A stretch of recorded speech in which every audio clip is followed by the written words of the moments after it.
friends, welcome to Coding Garden with CJ. Well, it's the Coding Garden Variety Show. You can ask anything, cause anything goes. It's the Coding Garden Variety Show. Oh, oh, oh. That's all I got. I came up with that like a minute ago. Welcome to the show. Let's say hello to all the people in the chat. Hello, the Coding Cat. Welcome to the stream. Hello, Daniel Garden. Hello, Danielle.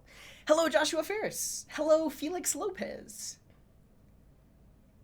Hello, Lucas. Welcome to the stream. Hello, Dan. Hey, how's it going? Michael Marlowe, what's up? James Ross, welcome to the stream. It's been a while. Suleiman, welcome. Much love from Turkey. Love what you're doing in your videos. Please don't quit YouTube before I die. You're the best. Appreciate it. But what if I die? I have like 100 videos, so there's lots to watch. Hello, Skelly. Welcome to the stream. Hello, Justin. Welcome. The Coding Cat. Love your music. It's amazing. Thank you. It was a very simple song. Did I miss anyone? I didn't. Okay, cool. Welcome to the show. So this show is going to be a variety show. It's something new that I'm trying, or I'm going to try. It's happening right now. But basically, I tweeted a few days ago that just said, ask me anything, and I'll code, show examples, do something live on stream. And it got a few responses, which is awesome. So I picked a few from people that asked a question, and we're going to talk about those things today. If at any time you have other questions or things you might want me to talk about, excuse me, I can make a note of it, and at the end of the show, maybe we'll do like an AMA or something like that. But the topics for today: the pub/sub pattern, functional programming, recursion, debugging in production, and potentially more. More people joining. Hello, Blaums. Welcome to the stream. And Alka, you made it. Hello. Daniel says, I thought you were immortal. I am not immortal. Ahoy, Bob's Paradox. Hello, Vias. James Ross, how about some beer instead of LaCroix since it's a variety show? Well, actually, I don't have any beer, but I am drinking a Pamplemousse, which is a grapefruit flavored LaCroix today. Okay, I don't think Kaizen is watching, but he is the one that asked for something on the pub/sub pattern. So that's the first thing we're going to talk about. And I think what I'll do, I did this last live stream, is I'll do it, but I will later break this down into separate videos and re-upload them. So potentially I will like do an introduction for that thing so that it can be a standalone video later on.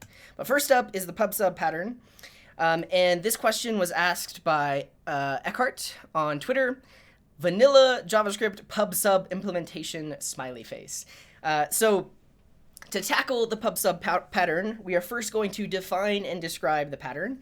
We're going to identify the three parts of the pattern, describe how those parts interact, and then we are going to implement it with JavaScript. So first, define and describe the pub/sub pattern. So publish subscribe is a messaging pattern where publishers push messages to subscribers. It is a general messaging pattern that can be implemented across various programming languages, platforms, and networks.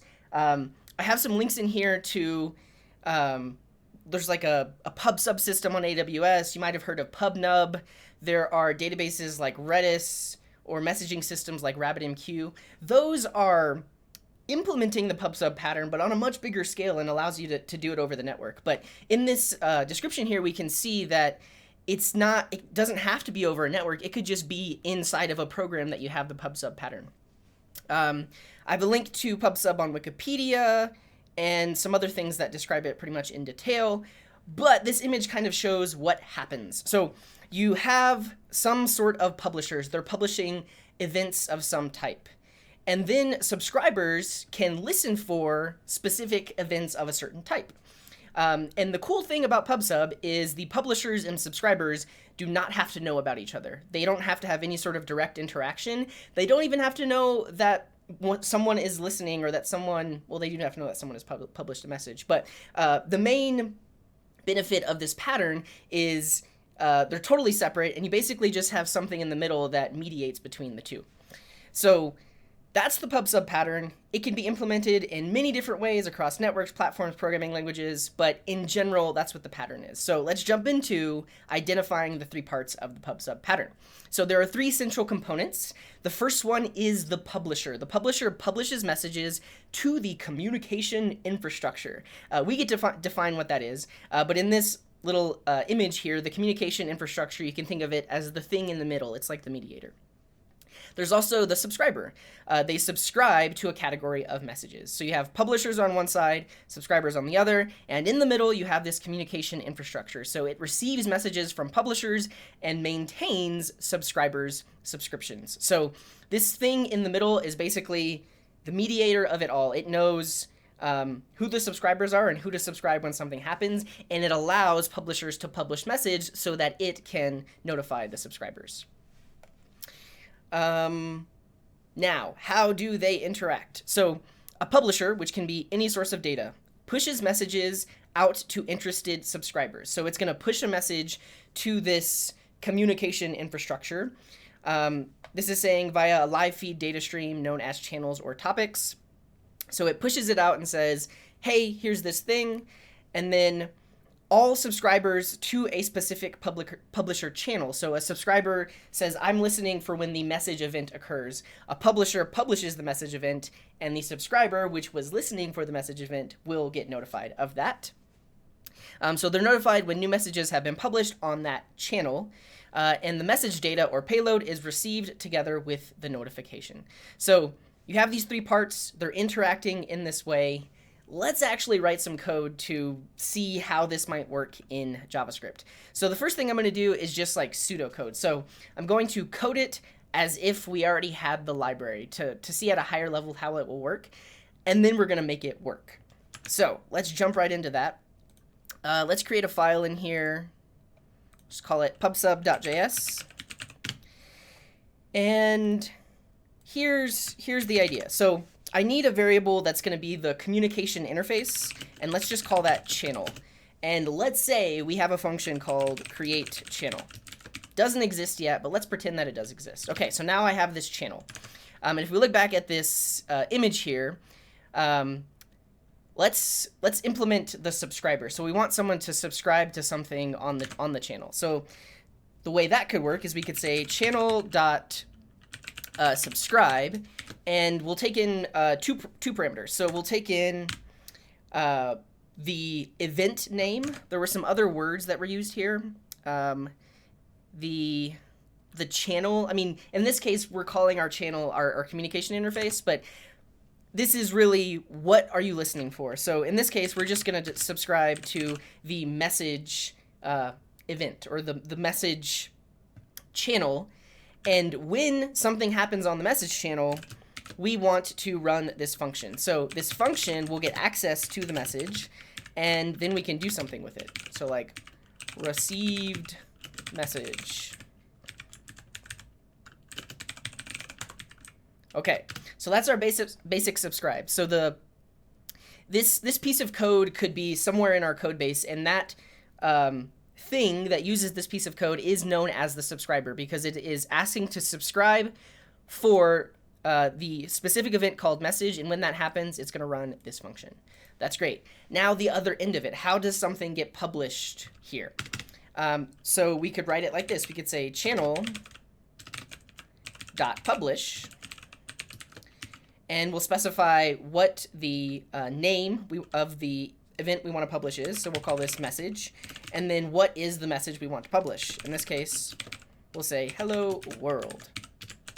It's as simple as that. So this thing is publishing on the message channel. This thing has subscribed to the message channel. So when a publish occurs, it's going to run this function. It's going to take in the message, and it'll be able to do something with it. So in terms of like pseudocode, this is as easy as it gets. What gets a little bit trickier is how do we actually implement this create channel function, which we'll do next. But let's see some other examples of this. So we could also subscribe. Let's listen for data. I mean, it looks exactly the same, but this is just an example to show that it doesn't have to just be a string. It could be an object, it could be an array, it could really be anything it wants, but this is the payload. It's the thing that's being received by that specific event. So yeah, let's just log it.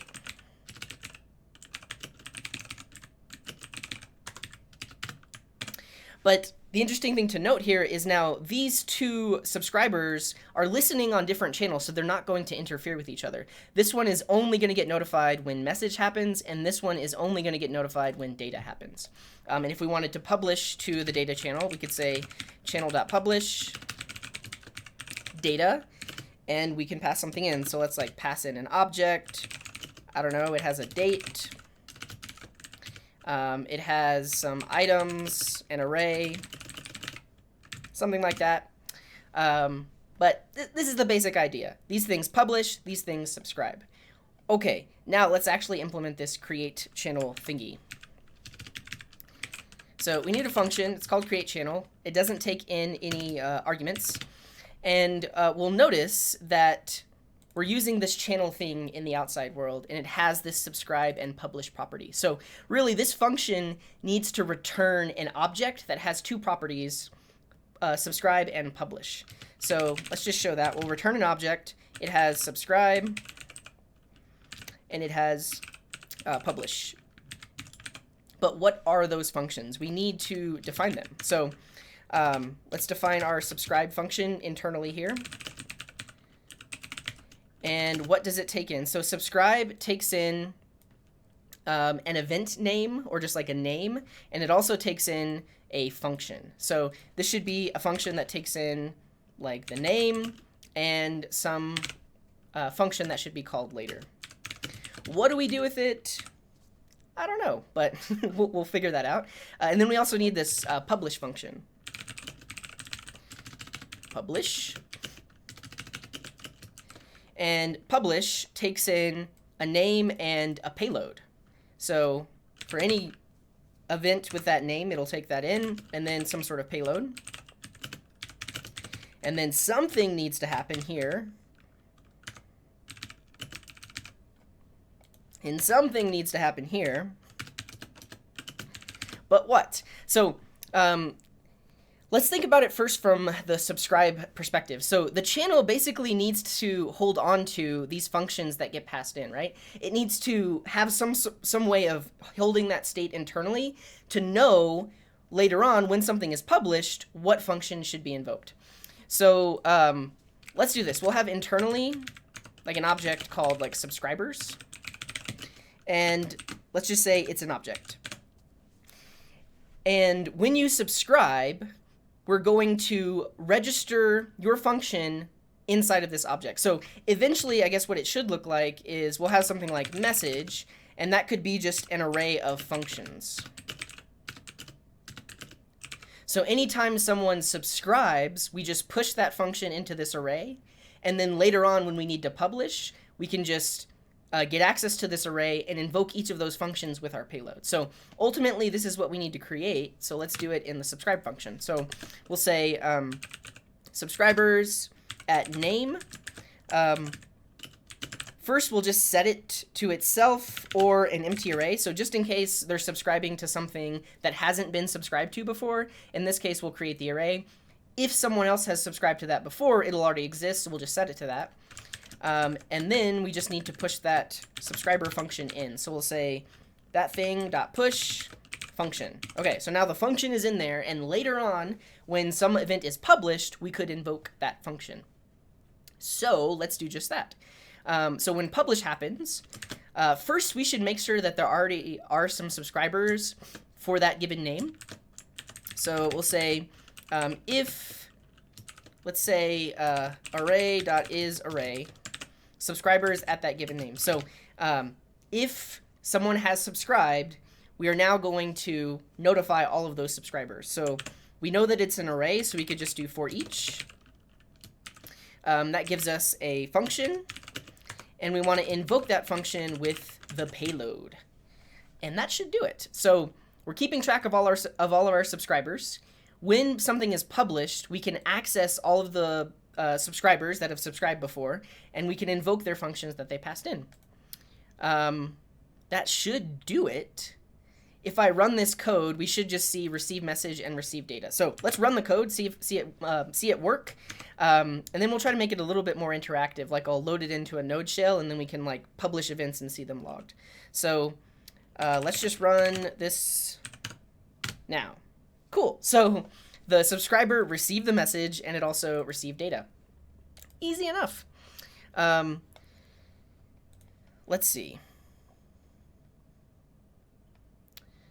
So if let's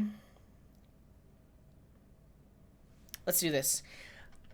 Because I'm going to be using node.js, I'm just going to export this channel from the file, so that way I can use it like in a node shell, and then we can publish and subscribe to events all day. So I'll just say module.exports equals that channel.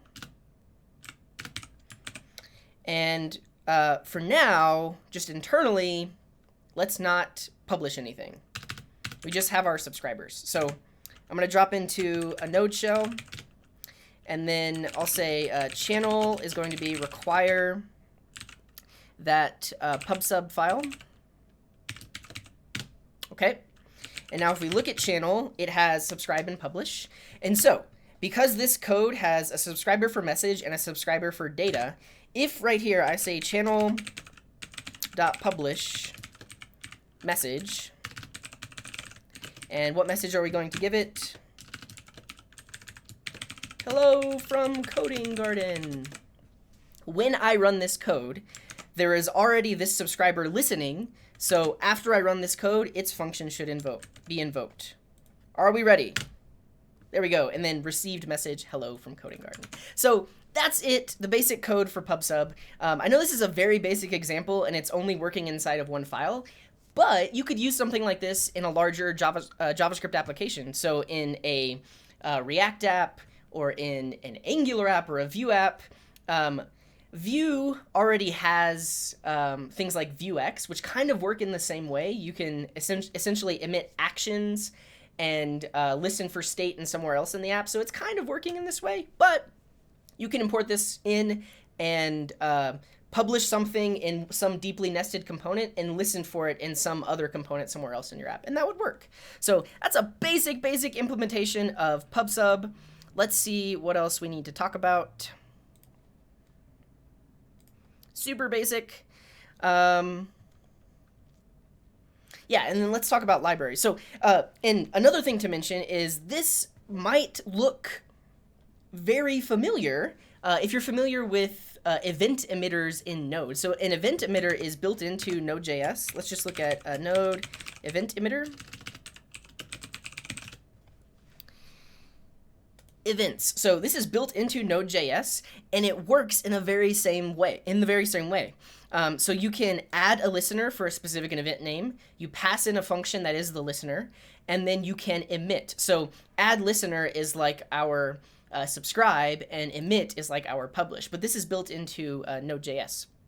I believe you can also create events in the browser. I forget what it's called, but it's also built in there. But this is just a general explanation of the pattern itself. You can also see at the bottom of this page that I created, there are lots of libraries that implement this for you. So there's pub/sub.js is a pretty popular one. It has over 2,000 stars. It basically works the same way as I just showed, but I'm sure it's much more tested. It also has unsubscribe, which I didn't implement, which would be easy enough, but you could subscribe to something and then later unsubscribe if you no longer want to listen for it. So that's one library. There's another one called pub/sub, which is very similar. It mentions, so this is another interesting thing, it mentions it's using broadcast channel API. So this is a browser-based API that I just learned about. But basically, this allows pages that are on the same origin, so the same web page, that could be in separate windows to communicate with each other. So it creates this broadcast channel, and you essentially can publish and subscribe to it, but you could listen across windows. So in a pop-up window, you could listen and use this broadcast channel interface, which is pretty cool. There's also Irelia event aggregator. So Irelia is like a collection of useful utils for JavaScript, but they have a built-in event aggregator that has publish and subscribe. There's nano events and micro-e, all work in a similar way. These are basically just event emitters. And in this case, emit, this is our publish, on is the subscribe. Different names, it all kind of means the same thing. So that was the pub/sub pattern. Thanks for watching. Okay, how'd I do? Oh, a super chat from Josh Jones. Thanks so much. Let me catch up on the chat because I basically just went straight through it. Let's see if anyone has any questions that we can address. There is so much chat. I missed so much chat. Cool. Thanks for the link, Josh. Yeah, that's the keyboard that I use. Donwin said observable, question mark. I could see how that plays in here. An observable might... I don't think it's exactly the same because an observable could potentially alert something if something has changed. It's almost like subscribing to when that thing will change and it will later publish it. But I think it's a little bit different because there isn't really an intermediary. You're just listening, you're getting your notifications from that observable directly. It's a similar idea though.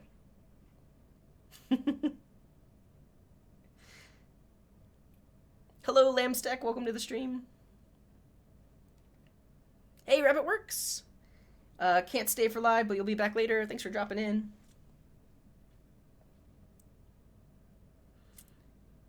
Cool. Yes, Alka is a mod on the coding train. Alka, he's basically internet famous. Everybody, they recognize him everywhere you go. Cool. Lamstack says, I have a mechanical keyboard from Xiaomi with TTC red switches and is more quiet than my old geezer keyboard with blue switches. I actually don't know what kind of switches are in here. If you clicked that link that Joshua shared, this is just like a $35 mechanical keyboard. I kind of got it just to see if I would like a mechanical keyboard, and it's really all I've needed. I've thought about getting like silent switches to use like at work, but I haven't done that. Yeah, thanks, Dan. It is, 8:50 p.m. here. It's the evening. No, everyone knows I'm in Denver. It's okay, Dan. And Josh Jones, thanks for the super chat. That's awesome.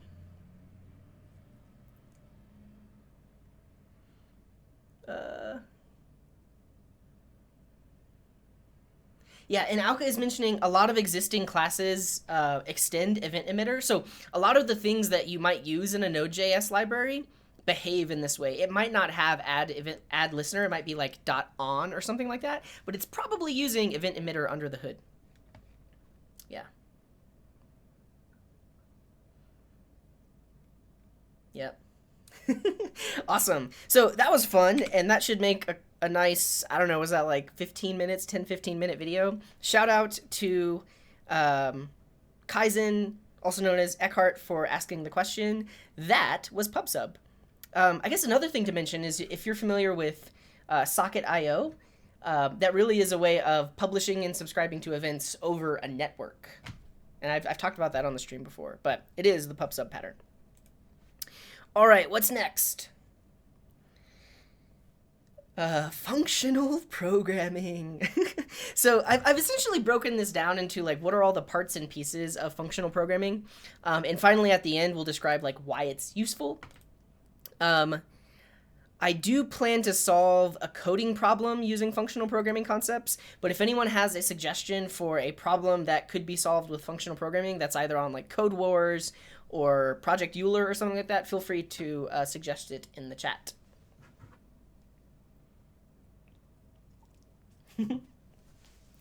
Joss is asking, when did I come back from NYC?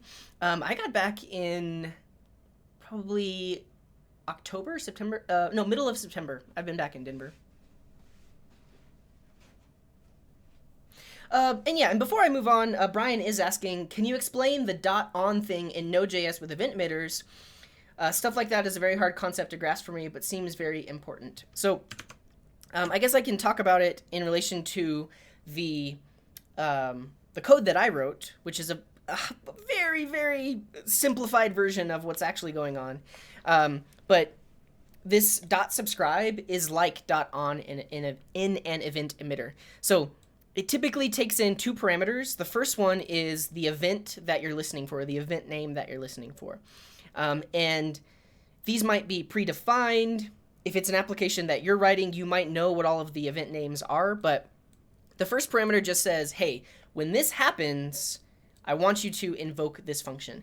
And so this is another concept, which if you're not familiar with higher order functions, which I am about to talk about in the functional programming thingy, what we're doing here is we're giving this a reference to a function. So we're not invoking the function. Really, we could store this in a variable like on message is that, and then we pass in the function. So the important thing to note here is when you're subscribing or when you're doing .on, you're passing a function. You're not invoking the function. You're just saying, hey, here's this function, and later on, when this event occurs, please invoke this function. So that's what's happening there. But typically, you do see people define it in line like that. But I am going to talk about higher order functions and why this is even possible, and first class functions, why that's possible. But that's basically what's happening there. And then under the hood, we're essentially just holding on to those functions. So when you subscribe to something, we're just pushing that function into an array. And it's not pushing the result of the function. It's not invoking the function. It's literally taking that entire function and putting it into the array. And then later on, we can pull it out of the array, and that's when we actually invoke it. And that's when something is published. So when you publish on that specific channel with that event name, those functions which were added as subscribers earlier actually get invoked. So that's more of how it works under the hood. I hope that helps a little bit, but that's pretty much what's happening with an event emitter when you do like .on or .emit. That's how those two things are interacting. Cool. And hey, Andreas, welcome to the stream. Cool. Yeah, and the Coding Cat did a nice little YouTube chat example there. Cool. All right, let's talk about functional programming. Here we go. Functional programming. So in this show episode, this thing that you are watching right now, these are our objectives. We are going to define and describe functional programming. We're going to define and describe pure functions. We're going to write a pure function. We're going to define and describe referential transparency. We're going to define and describe first-class functions. We're going to define and describe higher order functions. We will use some of JavaScript's built-in higher order functions and show you where you might have seen this stuff before. We will define and describe immutability, and we will also describe why functional programming is useful. So I can talk about all these things, but you might want to know why would I actually use this. And lastly, we will solve a coding problem using functional programming concepts. All right. First objective, define and describe functional programming. Functional programming is a programming paradigm in which we try to bind everything in pure mathematical functions style. It is a declarative type of programming style. Its main focus is on what to solve, in contrast to an imperative style where the main focus is how to solve. It uses expressions instead of statements. An expression is evaluated to produce a value, whereas a statement is executed to assign variables.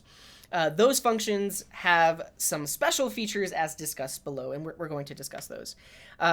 When we say functional programming is a programming paradigm, that actually means that there are other paradigms. So if you've heard of object-oriented programming, that's a paradigm in programming. It's a way of structuring your code, a way of writing programs. And so that's what functional programming is. There are a lot of languages that support functional programming. JavaScript has built-in support for functional programming, and there are other languages that are purely functional languages. They were written to be functional programming languages like Haskell or Scala or Erlang or Lisp. All of these others. There are other languages that also support functional programming that aren't in this list. This just gives you an idea of where to start searching if you want to learn a more functional programming language. Okay. So that's what functional programming is. It'll make a little bit more sense once we start to talk about the concepts in functional programming. So the first one is pure functions. So we're going to define and describe pure functions. In computer programming, a pure function is a function that has the following properties. Its return value is the same for the same arguments. There is no variation in local static variables, non-local variables, mutable reference arguments, or input streams, input-output devices, anything like that. Basically, if you pass something into a function, you're always going to get the same thing back if you always pass that same thing into the function. And the other thing that defines a pure function is it has no side effects, meaning it doesn't affect anything outside of that function. It only affects things locally inside that function. So no mutation of local variables, global variables, anything outside of the function, it does not affect. So in its simplest terms, you can think of it like this. It has an input, some things happen, and it has an output. But given the same input, it will always give back the same output. That is a pure function. I found this article on Medium that has this nice little diagram here. So what is a pure function? We see A going into the function and B popping out. The idea here is every time we give it A, we're always going to get back B. So a pure function is a magic box that always gives you back the same output for a given input. That's it. That's a pure function. So let's actually write a pure function. Let's do this locally. Let's create a new file, purefunction.js. And the simplest example that I can think of is, let's say we have a function called add. It takes in A and it takes in B. All it's going to do is add those two arguments together. So let's return A plus B. This is a pure function. It doesn't modify or access anything outside of this function. It takes in these two arguments and returns the addition of those two arguments. Given the same arguments, you're always going to get back the same result. So let's try running it a few times. Let me start up Quokka. So if we add 1 and 2, we get back 3. And no matter what, no matter how many times we call this function with 1 and 2, we should always get back 3. That is a pure function. I guess you could try to give an example of an impure function. Let's do this. So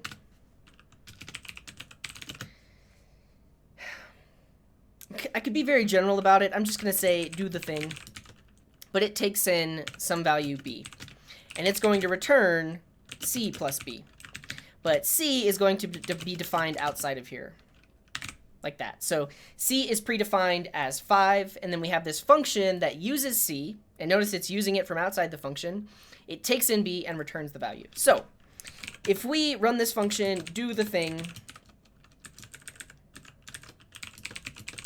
with the value 10, we get back 15.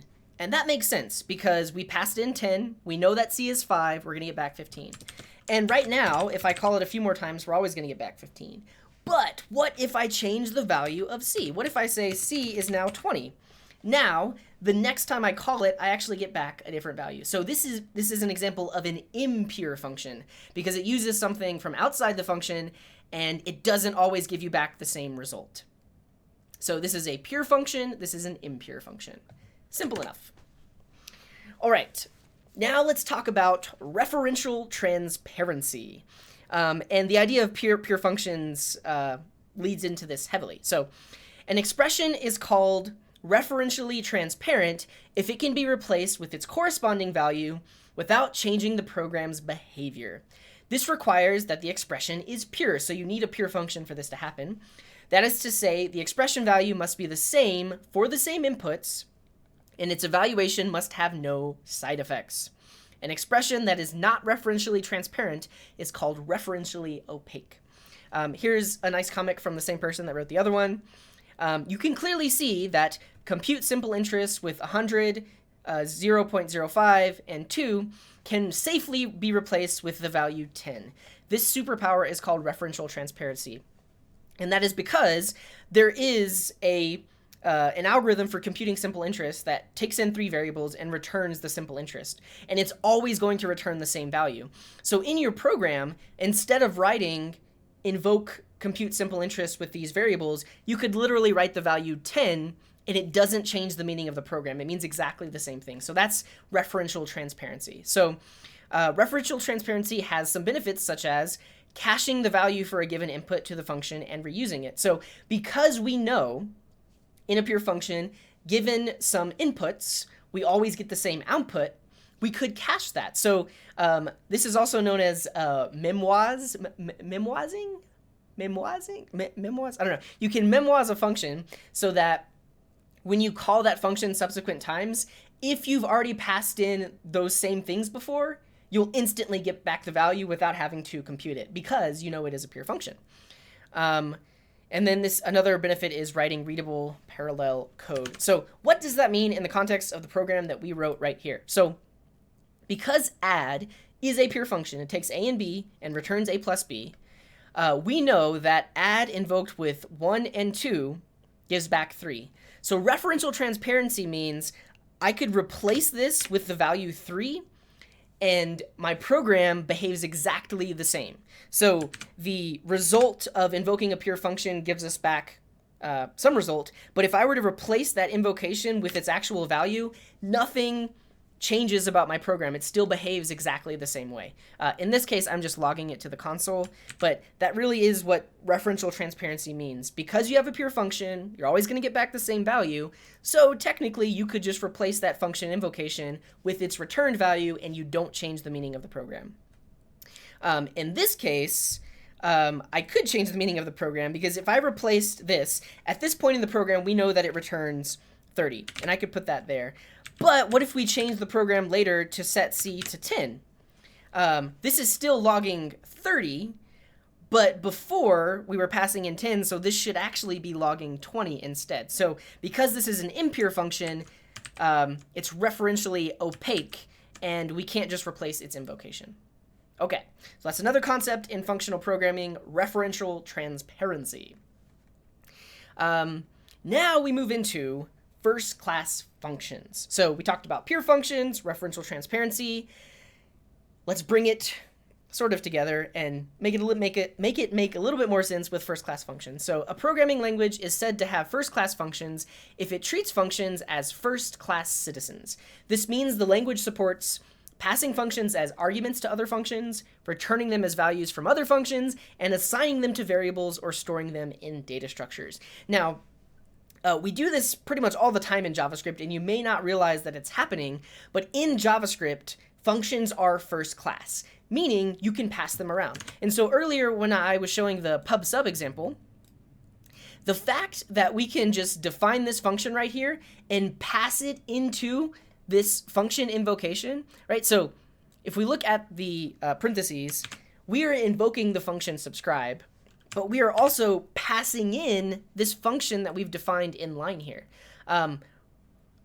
Inside, like the actual implementation, we're referencing that thing we passed in with a name, fn.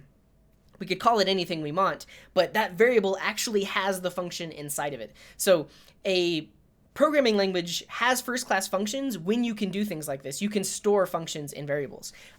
Another thing that I'm doing right here is I'm storing this subscribe function in a variable called subscribe. So the fact that I can put functions on the right-hand side of a assignment expression means that we have first-class functions. We can put functions inside of variables. This has huge implications, though, because we can pass these functions around and they can be called elsewhere. We don't have to only call them where they're defined. We can define a function and then use it in multiple places. Don't save. So the fact that we can do that means that we have first-class functions. And because of this, we can also return functions. So we could have a function that does something, but then returns a function so you can do something else with it. And that is also an aspect of first-class functions. This leads into higher order functions. So A higher order function is a function that does one of the following things. It takes one or more functions as arguments. We've seen that. We saw that in this pub/sub example, we're taking in a function as an argument. That means we have higher order functions. Or it returns a function as its result. Now, we haven't seen an example of that yet, but let's see an example. So let me create a new file. Let's call this higher order.js. And let's use the classic adder function. So I'm going to create a function called makeAdder. This function will take in some variable, but it will return a new function that adds the first thing that was passed in to something else that was passed in. So this is going to return a function that takes in, let's say, b, and we're just going to return a plus b. Now, I know I'm using like different syntax. Like in here, I have the curly braces. In here, there's no curly braces. You should be somewhat familiar with like ES 2015 syntax to know what's happening here. But basically, we've defined a function that takes in a parameter, and it returns the previous parameter with that parameter. So let's see this in action. I'm going to start up Quokka, and I'm going to create a variable called 10adder. And we're going to say makeAdder, and we're going to invoke it with the value 10. Now, if I log 10adder, what am I going to see? What do I get back? Well, if we look at makeAdder, it returns a function. So if I were to just log 10adder, we see, in this case, Quokka is showing us a lambda symbol, but we just have a function. We don't actually have some resulting value. I mean, technically it is resulting value, but we don't have like the number 5 or the number 10. We actually have a function that we can now reuse. So if I now invoke 10adder with 20, what should I get back? 30. We can do basic math, but it's interesting what's happening here. So if I log the result, we get back 30. But check this out. I can reuse 10adder. So I can say result 2 is 10adder with 40. And if I log that result, we should get back 50. So what we've done here is we've created a function that holds on to this value and can reuse it later on. So this is an example of a higher order function because it returns a function for later use. I don't have it in my objectives here, but something I'll point out to you is this is a closure.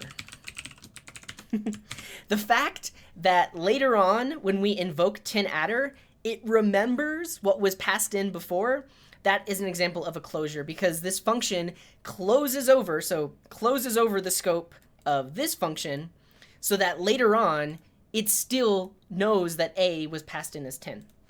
And I didn't show this, but we can create other adders as well. So if I create like a 5adder,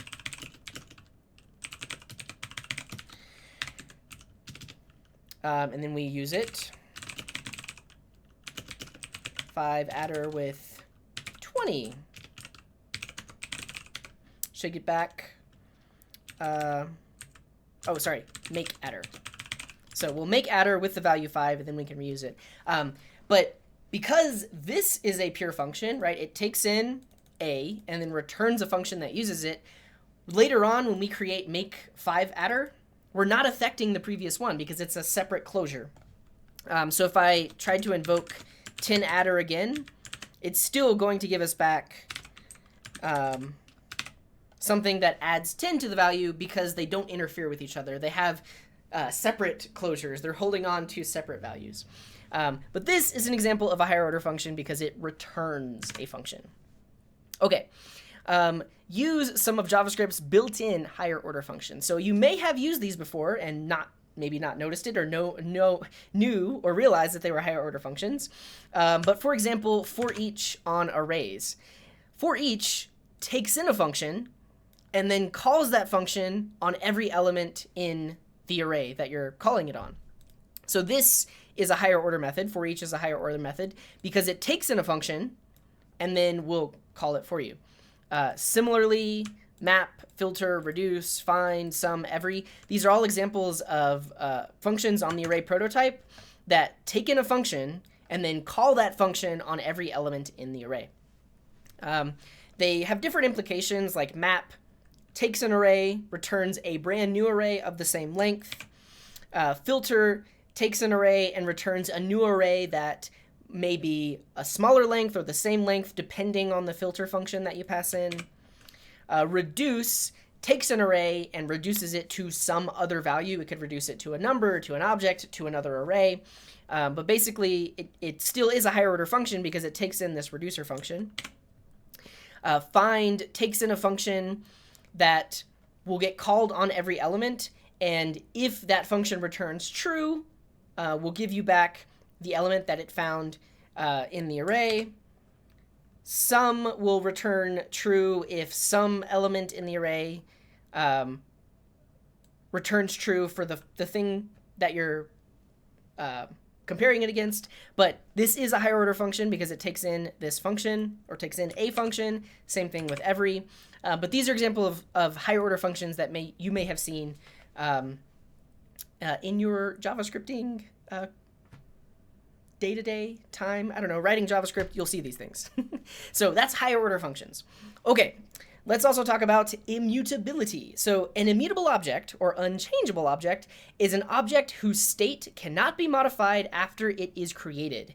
This is in contrast to a mutable object, which can be modified after it's created. So this idea of pure functions, of higher order functions, of first class functions, adding on to that immutability gives you some very interesting effects. But to think about immutability, if you've ever used React.js, it has a method in it called setState. And you never update state directly. You never directly modify the values of state. You call setState, and it produces a new state with those values updated on it. So this is an example of immutability because it doesn't change it. It creates a new state with the values changed. But all of this leads into why functional programming is useful. So first, pure functions are predictable and easier to understand. This might be relative easier to understand, but if you know that every time you call that function with a given argument, you're always going to get back the same result, that's much more predictable.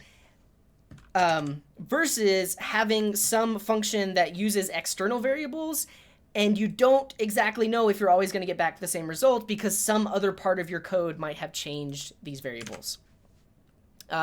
Testing is easier, and it does not have to depend on external state. A pure function takes in values and returns a result. We can test this very easily. We know, given 1 and 2, we should get back 3, so we can write a test for that. This is affected by external variables, so our tests would be a little bit more brittle. We'd have to change the external variable and then test what happens, whereas this, we're testing these in isolation. We don't have to worry about external state. Debugging is easier because you can better isolate and debug a problem. If you have lots of little functions that are pure functions, you can figure out what's going wrong exactly when and where. Programs have fewer moving parts. There is no global state, mutatable variables, or hidden state. And this is the idea of immutability, and that ties into pure functions. If you can't modify anything, then things are more predictable. In a program where things are being modified, they could potentially be modified in multiple places in the program, so it can be hard to keep track of where that's happening. But if you have an immutable state and all of your functions are pure, there's less moving parts and it's a bit more predictable. Programs are usually more concise. And also, here's another one, if you're not used to it, you'll learn to think about the solution to problems in a different way. I myself, before coming to JavaScript, didn't really use this idea of first-class functions a lot, being able to pass functions around and reusing them. I still don't program in like a purely functional way. If you've watched the stream, you've seen the type of stuff that I write. But if you learn a functional programming language, or if you start to try and solve programs in a functional way, you're going to start to think about programming in a much different way. I have lots of links here to discussions on Stack Overflow or Quora and blog posts about what are the benefits of it, what are some cons of functional programming. But in a nutshell, that is functional programming. So now I'm going to solve a problem using functional programming concepts. Before I do that, I'm going to catch up on the chat because I see it moving like crazy. Let's catch up.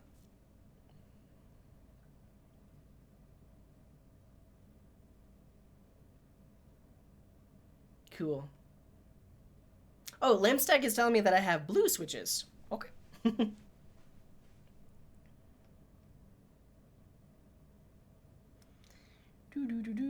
Josh says, my mathematical heart loves functional programming. Any good function is a pure function.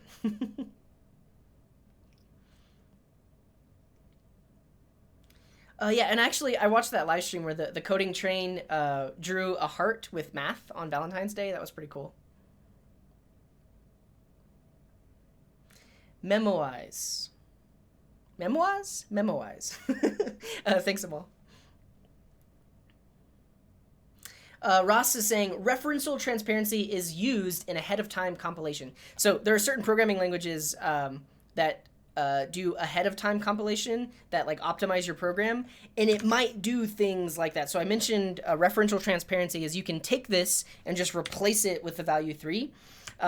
Part of optimizing a program might be to actually do that. So when the program is compiled, instead of compiling it with a function invocation, it can just compile it with the value, and it's going to run a lot faster because it doesn't have to actually invoke the function. So yeah, that's good to point out.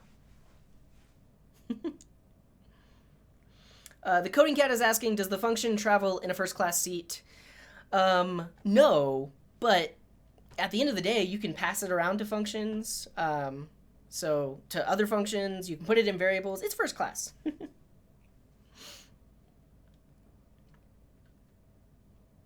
Yeah.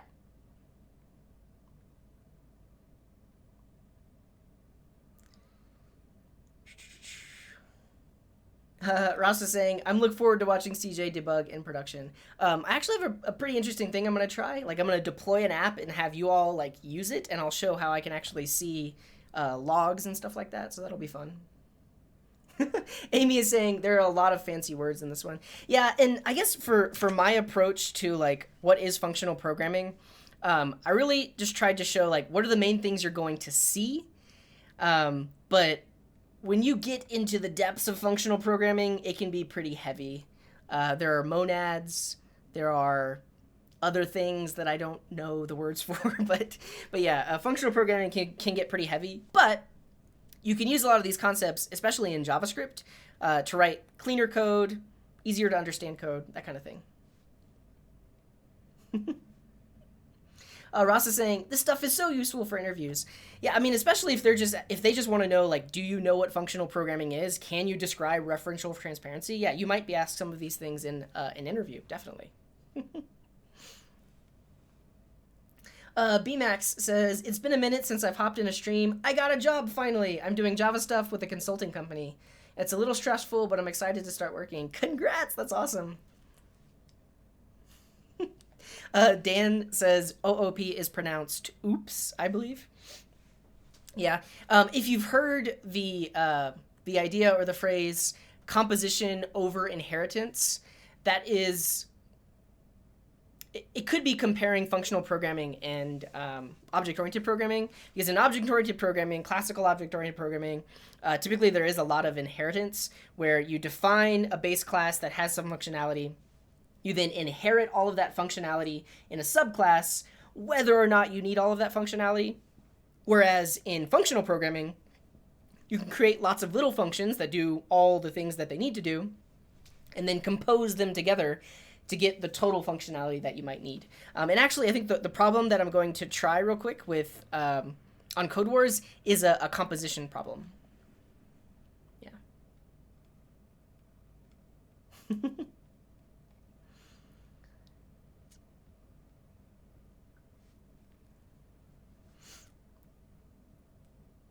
Oh, good call. So Dan is saying, in terms of what is also an impure function, yeah, I'll edit the video to add this in. So there's a comment from Dan about what also makes a function impure. In my example here, I just showed this tiny little variable that's outside of the function. But if you're doing things like network calls, or you're using math.random, or you're creating dates, that would be an example of an impure function, because those things change. They have side effects. So random is always going to give you a new value. So that couldn't be in a pure function, because it's never going to give you the same value. I guess unless you seed it with the same thing, but regardless. Or network calls, that has to travel across the network. It's dealing with some external service, so you never know if you're going to get exactly the same data back or the same type of data. So doing those types of things in code create impure code or impure functions as well. Thanks for the tip, Dan. Twiz is saying closures are like higher order functions. I would say no. Closures are a result of having first-class functions. I don't know if it's necessarily true that every language that has first-class functions has closures. It probably is, because it creates a scenario like this, where you have a function that is returning a function, but it may need to use arguments that were passed in earlier to the parent function. So a closure is the fact that you can still access this later on inside of this inner function.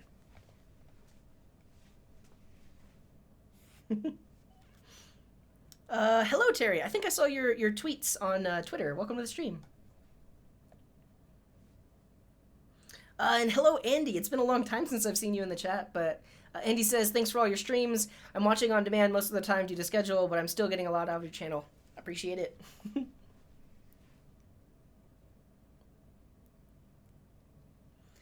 Dan said, is that your French impression? Memoir. That's my French impression. Memoir. Memoir. Memoirs. Andreas is saying, 2 questions about your keyboard. Does the typing bother your coworkers?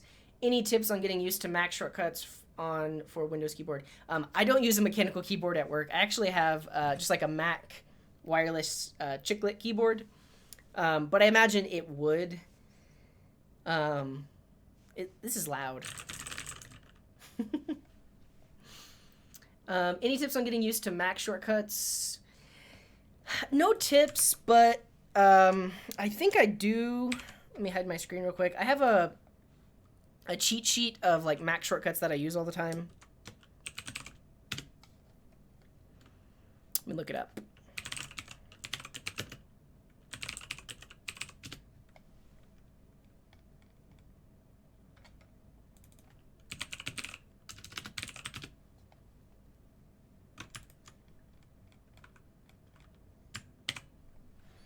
Here it is. For the most part, the command or like the Mac key, which is the Windows key, pretty much behaves like control on Windows.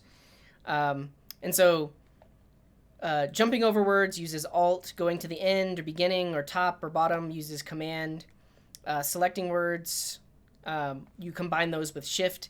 These are things that if you don't already know them, I would use them like crazy. So check that out.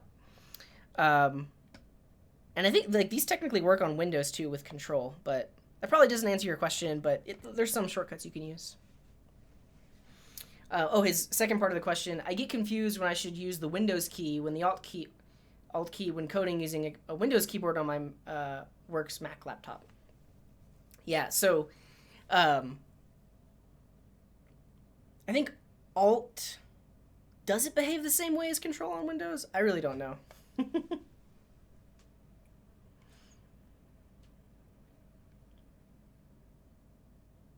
Yeah, Dan is making another good point on higher order functions. So I'm going to edit this into the video.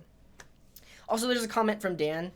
So I showed some array prototype methods that are examples of higher order functions, but other things you might have seen include set timeout, set interval, promise.then. All of these things take in a function and invoke it at some later time. So that's like a built-in higher order function because it takes in a function.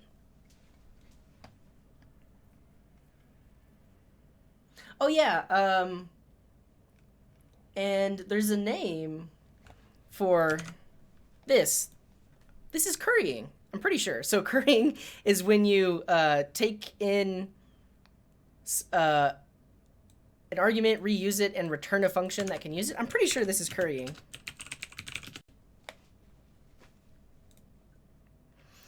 Currying is the technique of translating the evaluation of a function that takes multiple arguments into evaluating a sequence of functions. Yes, so this is an example of currying, because if I were to write it another way,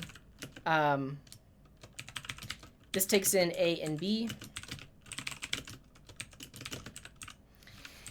So if I wanted to curry this, could I write that?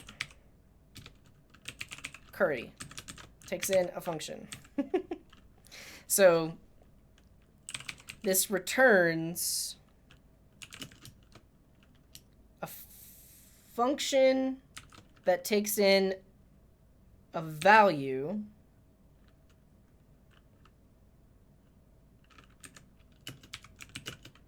and returns that function invoked with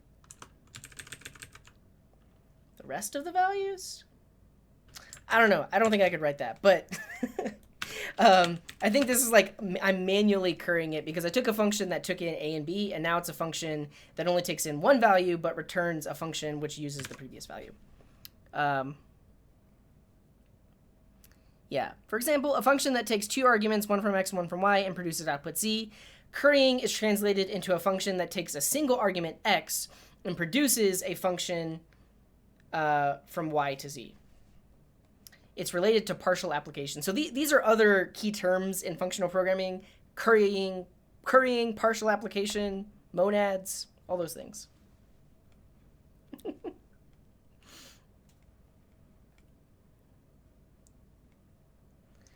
Nate is asking, how about async await? Async await is not a functional programming concept, but I could talk about it later. That might actually be fun to talk about. Let's add it to the and more category of the variety show.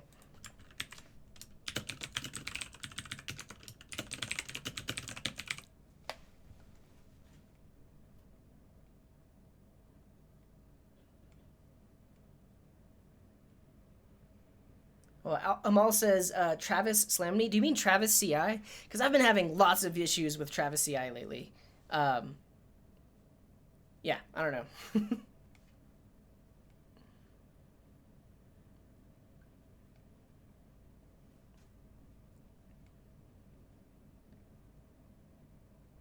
Yeah, and so Dan is mentioning closure, partial application, currying, a factory. Those are all related in the functional programming world. Cool. Amado is saying, could you please explain the shadowing concept? Not related to functional programming, but I believe what you're asking is like variable shadowing in terms of like scope in JavaScript. So you have a variable A defined in the global scope, but then you have a function that takes in a variable call an argument called A. A shadows the global A. I think that's what you're talking about. Don Wynn, can you talk a bit about hydration, dehydration in JavaScript? I think what you're referring to is like server-side rendering with something like Next.js, where you you hydrate the initial page load with data, but then after that it behaves as a single page application. Maybe we'll get to that. But one thing I didn't do, which I want to do, is to solve a problem with functional programming. So I'm going to say that again because I need to edit this in. So what I'm going to do now is solve a coding problem using functional programming concepts. And this is an example of one that I found on Code Wars. It's called function composition. So JavaScript functions can be combined to form new functions. For example, the functions add1 and multiply2, mult2, can be combined to form a new function which first adds 1, then multiplies by 2 as follows. So if we take add1, pass in C, and then we take mult2 and pass the invocation of add1 into it, we now get a function that adds 1 and multiplies by 2. So combining functions like this is called function composition. Functional programming libraries in JavaScript, such as Lambda, include a generic compose function, which does the heavy lifting of combining functions for you. In a second, I'm going to mention other libraries that you can use with JavaScript, including Lambda and Immutable.js and other things like that help with functional programming. But for now, so we actually need to implement the compose function. So compose will take in functions and return a new function that calls them one by one. All right, let's do it. I'm actually just going to bring this down locally.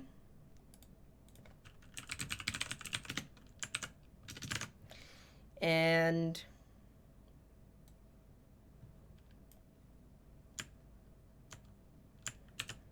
bring our tests.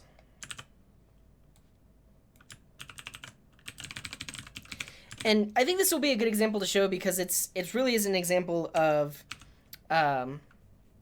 higher order functions, because compose takes in any number of functions and then puts them together and calls them one by one. So let's see how this will work.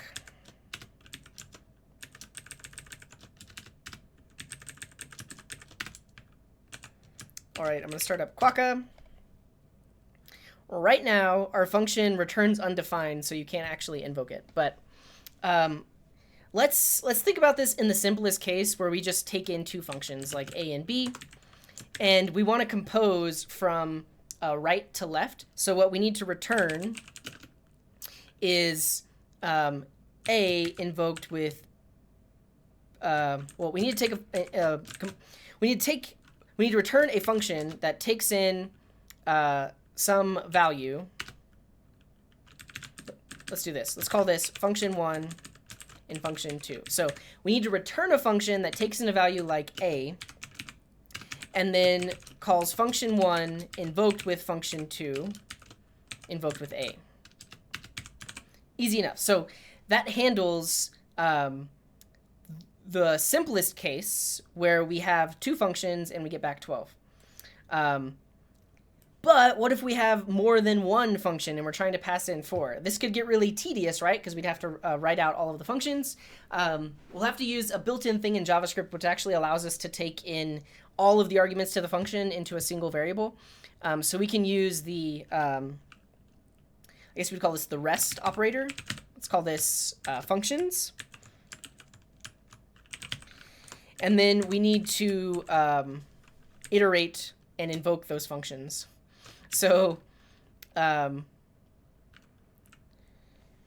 we basically need to start from the right, invoke it with a that got passed in, and then invoke each one of those with the ones to the left.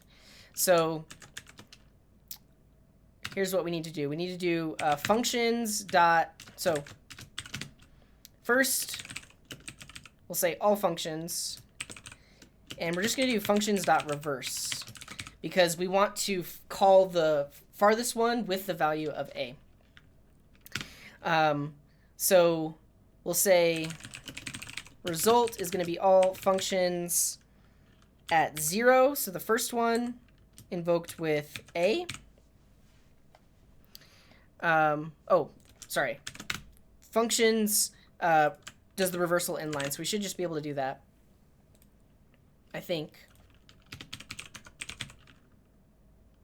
Yeah. Oh, but we need to account for when they don't pass in any functions. That happens later on. Okay. So we get result because that's passing in a, and then now we need to pass that into every other function. So we need to then say result gets passed into the functions at index 1. That result gets passed into the functions at index 2. Let's just do a for loop. So we'll start off at 1 and go to the end of the functions. And here we'll just say let result, because we're going to overwrite it. And now here we'll say result equals functions at I invoked with result. So it's going to be passing the value along to the right, and then ultimately we can return result. That broke. I guess technically we don't need to reverse it. We could just like iterate backwards.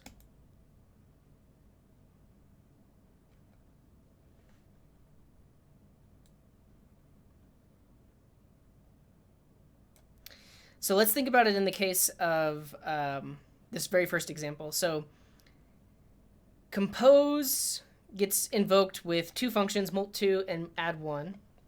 Do we need to go right to left?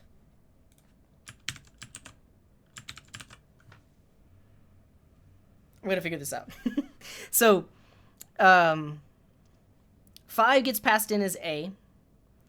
Then we say functions at 0. So functions at 0 after reversing it is going to be add1. We're going to invoke that with 5, which gives us back 6. That's the result. And then we say functions at now 1, which would be molt2. We pass in 6, which should give us back 12. We store that in result, and then we return result. Let's only try this one.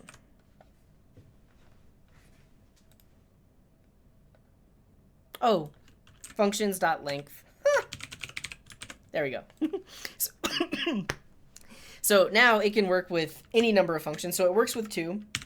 It works with 4 different functions. But does it work with 1 function? No, it doesn't. We need to take that into account. Oh, no, it does. Because we have this I equals 1 less than functions.length. So function length would just be 1. We do need to handle what if there is nothing. So really, we can just handle that here. So we'll say if functions.length is not a thing, just return the value that was passed in. And that works. Cool. So we've written a function composer, but the reason this is functional programming is because we're using this idea of higher order functions. So compose takes in any number of functions and returns a new function that can call all those functions in succession. Cool. That was fun. Okay, let's try running this on Code Wars. Sample tests. That works. We'll do an attempt. Nice. Cool. So that was implementing a function that used functional programming concepts. It was a pretty tricky one. I mean, also knowing to do this right here, which is the rest operator. If you aren't using ES 2015, technically you can also use parameters. I believe it's called, no, it's called arguments. Sorry. But you need to turn that into an array to be able to reverse it. So like, I guess you would use like the spread operator. But before ES 2015, you could use this thing called arguments. Now we can just say whatever is passed into this function, put it into an array, and now we can use those values. Cool. Let's catch up on the chat.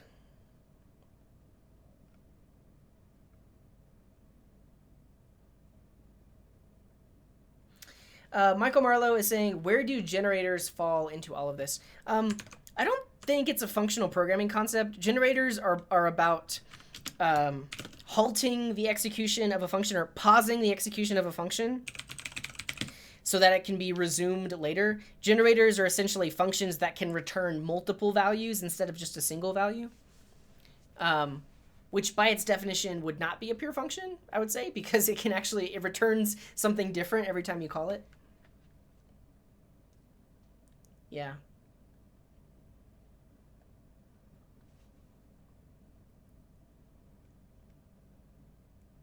Cool. Andreas, hey! Yeah, I feel like this was a little messy solving it, but we figured it out, which was cool.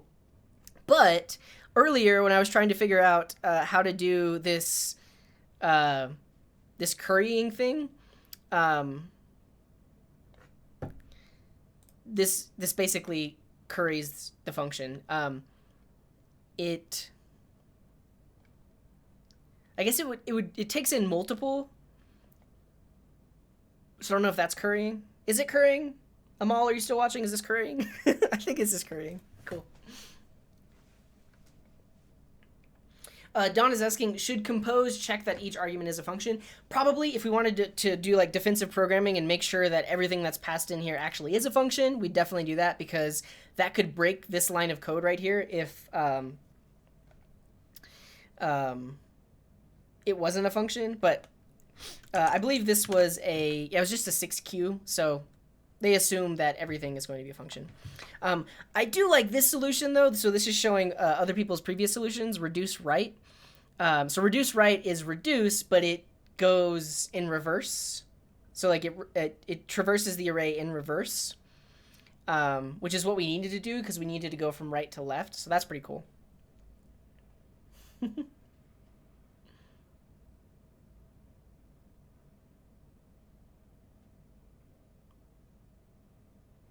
Cool. Axel is saying, what about those functions that return its context so you can concatenate functions like jQuery?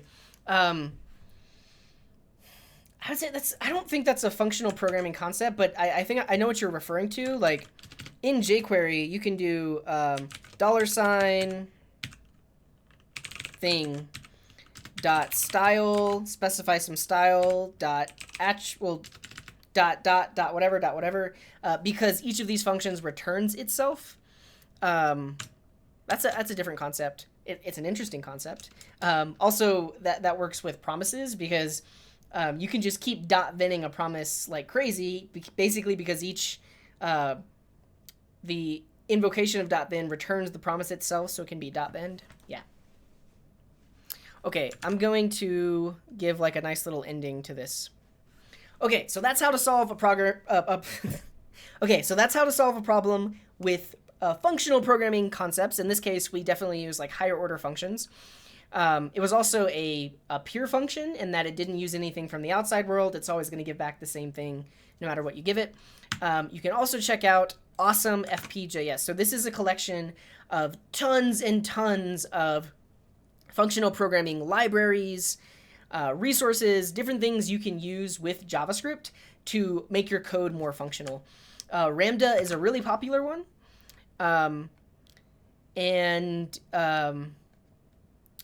It basically allows you to program with immutability and no side effects. Like it enforces that in your program. Because I guess that's something else to talk about. We can try to code functionally all day, but because we're using JavaScript, we can kind of do anything we want. We don't always have to stick to that pattern. But if you're using something like Lambda, it forces you to make everything immutable, to make everything a pure function, to have no side effects. So you can use Lambda. There's also, I believe, Immutable.js for data structures. So you see people using Immutable.js along with Redux and React a lot. But it provides what's called persistent immutable data structures. So if you think about in React, a lot of times when you want to update something on state, but it's like a deeply nested property, you have to copy state in multiple levels deep. So you copy the parent, you copy its children, until you get to the thing that you want to modify. That actually uses more memory because you're making copies of everything. Persistent immutable data structures allow you to create immutable data structures that share references to things, so that you have a new reference to a variable, but if it's only changed slightly from the previous version, all of the previous things in that structure point to the same old one. So you actually save memory. So that's an interesting concept.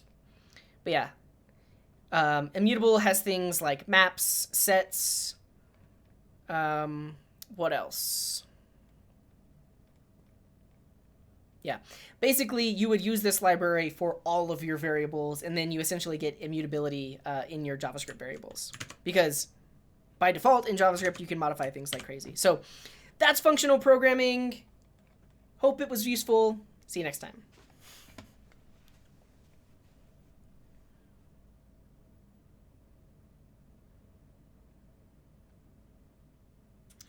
Amal said, worked on currying, sent the link on Discord, and also said, I think so, when I asked if my compose function was a currying function. Yeah, let me pull up Discord.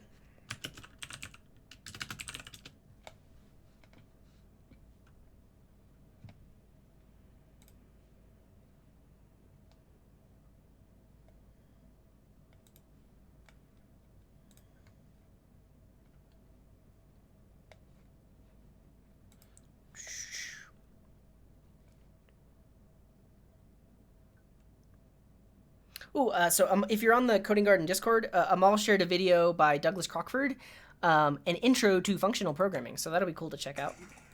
Monads and gonads. Cool. Tried to work through currying. Let's see. Is this the compose function? So this is what I was trying to do earlier. I think it curries one or more multiple arguments. So curry takes in a function and the rest of the arguments. Yeah, so what I wrote compose, which will take all of it and turn it into one thing. Curry will just do like one at a time. So it takes in the function, takes in the rest of the arguments, and returns a function that, what is it? A function that, let's look up the definition for currying again. Currying. Yeah, so for example, a function that takes two arguments, one from x and one from y, produces outputs z. By currying, it's translated into a function that takes a single argument x and produces a function that could take in y to produce z. So for example, we have sum, which takes in a, b, and c. And if we curry sum, we now get a function that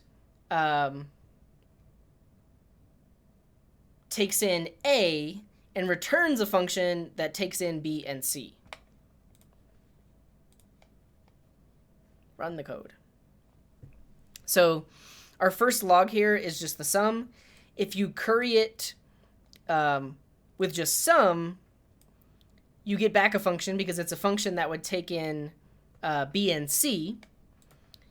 If we curry sum with 1, 2, and 3, it will then invoke sum with those values. Or if we invoke it with 1 and 2, that returns a function that can take in c to get the ultimate value. So it's a little bit confusing, but cool. Thanks, Amal. All right. What else are we going to talk about today? Not that. Recursion. Well, that'll be fun.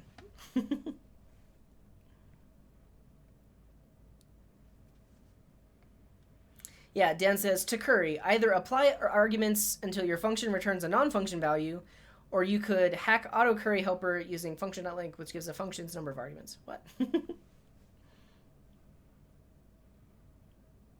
Oh, interesting. Amal says jQuery is based on monadic laws. So the idea that a function returns the thing itself so that it can be chained, is that monadic laws? Interesting. Yeah, Danielle, all that talk of curry is making me crave some. jQuery is a monad. That's pretty cool. Okay. Let's talk about recursion, which is actually also a functional programming concept, is it? It's used highly in functional programs. Highly in functional programming. So we'll go here. Okay, recursion. In this show, we are going to define and describe recursion, define and describe the base case and general case, solve a problem without recursion, and solve a problem with recursion. So, define and describe recursion. Recursion is the process in which a function calls itself, either directly or indirectly. Let me reread that. The process in which a function calls itself directly or indirectly is called recursion. Okay, sorry. wording is weird. I got it from SparkNotes. And the no, I got that from Wikipedia. Let me start over. Let's define and describe recursion. The process in which a function calls itself directly or indirectly is called recursion, and the corresponding function is called a recursive function. Recursive algorithms break down a problem into smaller pieces, which you either already know the answer to, or can solve by applying the same algorithm to each piece and then combining the results. So at its core, recursion is when a function calls itself, but you could imagine that might create some sort of infinite loop. If a function calls itself, and then because it called itself again, and because it called itself again, and because it called itself again, it's going to call itself forever, and your program will crash. You'll get a Stack Overflow. But that doesn't happen in recursion because of the base case and the general case. So in recursion, the base case or the halting case of a function is the problem that we know the answer to, that can be solved without any more recursive calls. The base case is what stops the recursion from continuing forever. So any recursive function must have a base case or it will be an infinite loop. And then there's also the general case. So the general case is what happens most of the time and is where the recursive call takes place. So this is where the function actually calls itself. So what I want to do is solve a problem without recursion, and then we'll solve that same problem with recursion. And something to note is when you're using recursion, you're essentially using the programming language itself to implement a loop. Pretty much any problem that can be implemented with recursion can also be implemented with a for loop or a while loop. Same thing. Anything that can be implemented with a for loop or a while loop can probably be implemented with recursion. So the problem I'm going to solve with recursion is factorial. So the factorial of n takes that number and multiplies it by n minus 1, n minus 2, n minus 3, all the way down to 1 to give you the result. So the factorial of 5 is 5 times 4 times 3 times 2 times 1, and that gives you 120. So we're going to write a function that takes in a number, n, and computes the factorial. So let's do it.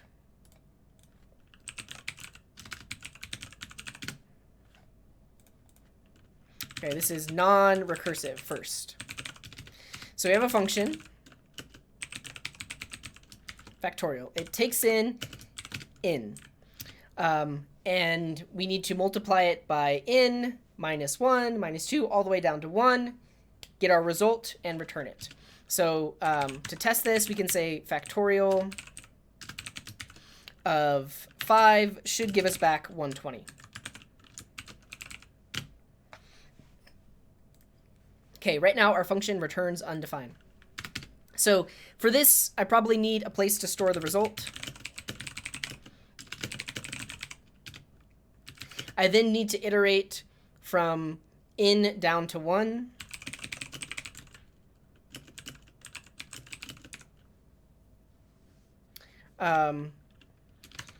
Here we will multiply, well, say set result to itself times I, or the current iterator, and ultimately we will get back the result, so return the result. So place to store the result, and this is actually initialized to n.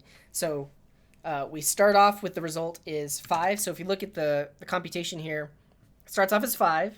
And then you have to say 5 times 4. That gives you 20. 20 times 3, 60. Is it? No. Yeah, 60 times 2 is 120. 120 times 1 is 120. So you set initially result equal to the number that got passed in, and then you iterate down. Okay, let's write the code. So we'll say let result equal n. Then we then need a for loop that goes from n minus 1, so it needs to be, oh, let's not do that. It goes from n minus 1, so the next number down, while I is less than or equal to 1. And I minus minus, because we're going down. So, and we'll iterate from n minus 1 down to 1. So we start at the number that comes right before in, and then we go down from there. So inside of here, we need to set result to itself times I. So we'll say result equals result times I. So that's going to be, in this case, we pass in 5.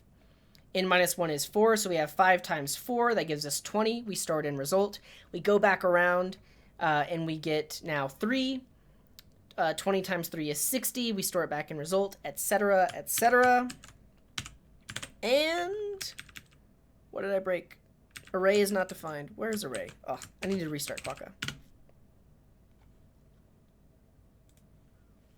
Oh, I'm missing a curly brace. Okay.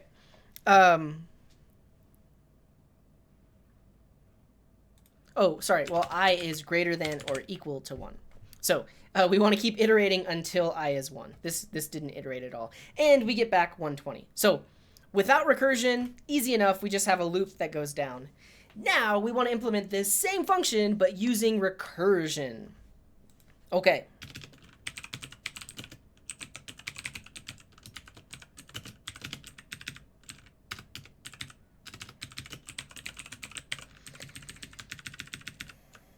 So we have that there.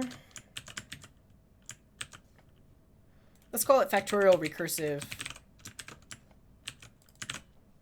So right now it returns undefined. So if we look back at our definitions here, we need a base case or a halting case. And I typically like when I'm writing a recursive function to start there. So when should this function stop calling itself? Well, if we think back to how this for loop is working, it stops when I gets down to 1. So when we're at 1, we don't need to go any further. We just would return the value 1. So let's do this. If n is equal to 1, return 1. Easy enough. Now we need the recursive call. So we're going to return n. So n is 5. But we're going to multiply it by factorial recursive of n minus 1. And we get our answer. That was a lot less code, wasn't it? But let's try to walk through what's happening here. So 5 gets passed in as n. N is not equal to 1, so we're not going to return 1. So ultimately, we're going to return 5 times the function itself with 5 minus 1, which is 4. So it calls the function again with 4. So we now get the previous result multiplied times 4 multiplied times the result of factorial recursive of 3. And it just goes on and on. But when we get down to 1, so we're calling this with n minus 1. So when we call this with where n is 2, that gives us 1. And we reach our base case. And in this case, we just return 1. And then it just goes back up the recursive tree. So we have 1 times 2 times 3 times 4 times 5, and the result is 120. So this is an example of a recursive function. Actually, I want to see if I can debug this really quick. Let me stop Quokka. So we can, I believe JavaScript will show you the recursive call stack. Quokka, stop all.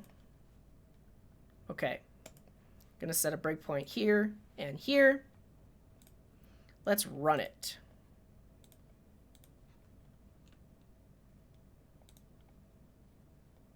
Okay. So, wait, go away. We are about to invoke this function. If you've never used the debugger before, the arrow lets you step into that function. So we step in, and we can see here in our local scope that n is equal to 5, because that's what we just passed in. Is 5 equal to 1? No, it's not. So it's going to go to the next line of code. And we now have 5 times the function itself invoked with 5 minus 1. So when we dial down in, now n is 4. And we can see down here the call stack. So the call stack is the stack of functions that have been called. And so we're going to see this stack build up because it's each function call that ultimately will all get returned back here so that way we can actually log it out. So is 4 equal to 1? No, it's not. So now we're going to return 4 times it invoked with 3. So we go in, and you'll notice the call stack gets a little bit bigger, and because we've now called the function 3 times. And now we have 3 times 3 minus 1 is 2. The call stack goes 1 level deeper. Is 2 equal to 1? No, it's not. So we invoke 2 times factorial recursive of 2 minus 1, which should be 1. And so now 1 is equal to 1, so we're going to return 1. And we return 1. Step out. And now we have 2 times what got returned here, which is 1. Step out. Now we have 3 times what was returned before, which is 2. So that should give us 6. Step out. Now we have 4 times 6. So and you notice that the call stack is getting smaller and smaller. So we now have 4 times 6, which gives us 12. And we step out 1 more. You'll notice the call stack gets a little bit smaller. And we have 5 times what was returned here, which was 12. Is that right? And finally, it goes back here, and we get back 120. Is 5 times 12? No. 20? It's basically 4 times 3 times 2. 4 times 3 is 12 times 2 is 24. There you go. But that gives us back the result. So with this debugger tool here, you can actually see how each of those functions stacked up on top of each other. And then as we kind of like backed our way out, we got the previous result times the previous result times the previous result. So that's what recursion is. And you see it a lot in functional programming. Do I have anything else? Nope, that's it. That's recursion. Let's go back to the chat.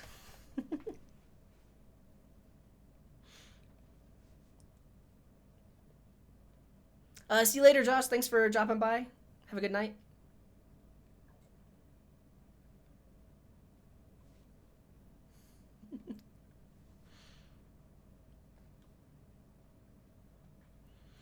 Dimitri is asking, what resources or videos, tutorials would you recommend for learning how to write elegant HTML and CSS? I don't think I have a good suggestion for that. It's interesting that you said elegant HTML and CSS. I mean, there are a lot of like intro to HTML and intro to CSS tutorials, but I see what you're saying. Like, how do you write good HTML and good CSS? Let's add that to the list because I think I have some suggestions. Like, there are certain things you can do with CSS to make it more manageable. And there are things you can learn about HTML to write better HTML. Yeah. Don is asking, window.request animation frame, is that an example of recursion? I don't think so. So that is the JavaScript event loop at play. So when you pass a function into request animation frame, it's basically like delaying that function and then queuing that function back up to be called when the next animation frame happens. So I wouldn't say it's recursion.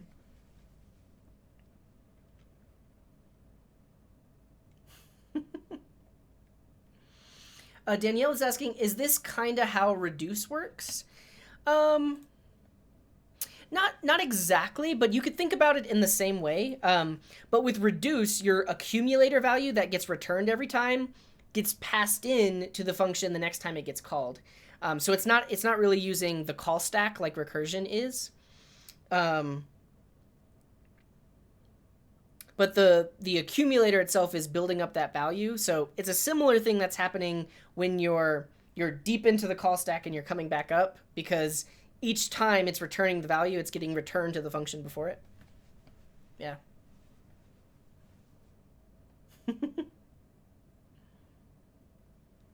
Interesting. So there's a lot of talk about jQuery and how it's like a monad. But Dan is saying the chaining thing with jQuery is the Fluent API. Interesting.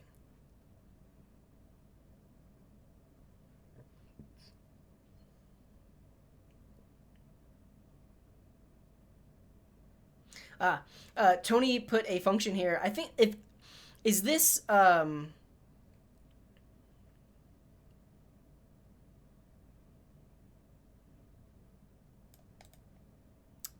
Is that like a reduced version of calculating the factorial? Oh yeah, and earlier when we were talking about functional programming, Dan does have a functional library called Functional Promises. So definitely check it out. fpromises.io. Functional promises. So this allows you to basically like chain higher order methods in like a promise style and use .thens. It's pretty sweet. I haven't used it myself, but it looks really cool. So check it out. Enrique is watching from Nicaragua. That's awesome. Welcome. Danielle is saying it would be awesome. And not that I'm suggesting you do it tonight, but I'd love to a hand-holdy explain it like I'm 5 lesson on promises and this and all that. It would be good to talk about. I don't think I've done anything on promises before. Yeah. Or .then. Yeah, .then.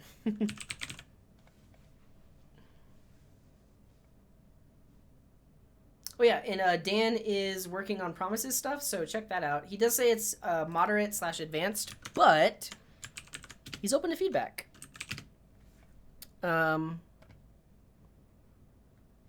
Broken promises. Visualizing promises.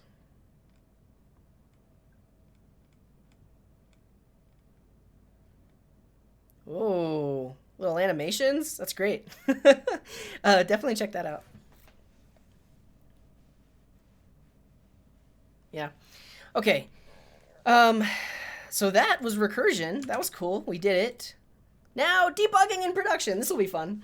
And actually, I think I'll have to edit this in, but there were people that asked these questions. So the second one we did was functional programming.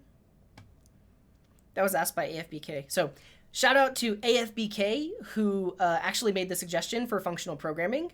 So we'll talk about that now. I'm gonna edit that in. It's gonna go back.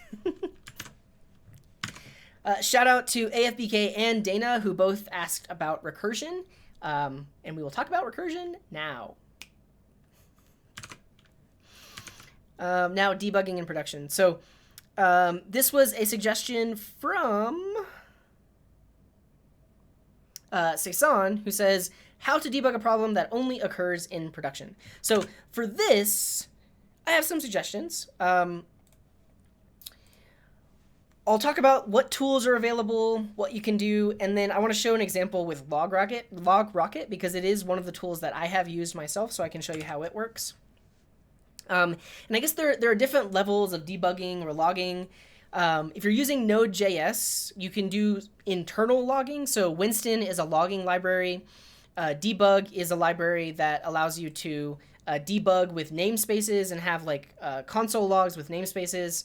But ultimately, if you're doing these things internally, the output of your Node.js app would go to some file, and then a system administrator could pull up those logs to see the errors that are happening. And you could use these to log. It's not ideal. And a lot of these reporting tools that I'll talk about actually take in those logs that give you a better insight into what's happening. There's also Trace. So if you've ever heard of PM2, which is a process manager for Node, if you have Node deployed in production, Trace, I think, runs within PM2 to actually allow you to see like where errors happen and dial down into your logs. Check out the blog post on Rising Stack called How to Get Node.js Logging Right. So they talk about how to use debug, how to use Winston. Yeah, so they show you how to use debug, Winston. They just show like regular plain old console logs, different things like that. But wait, what happened? Okay. All of that is related to Node.js logging. What I'm going to show with LogRocket is actually how to debug something that might be happening in a front-end application, which is a little bit harder because to get access to the errors or something like that, your front-end code needs to send any errors happening off to some server somewhere, whether it's a service that you write or some of these existing services. So there's Sentry.io.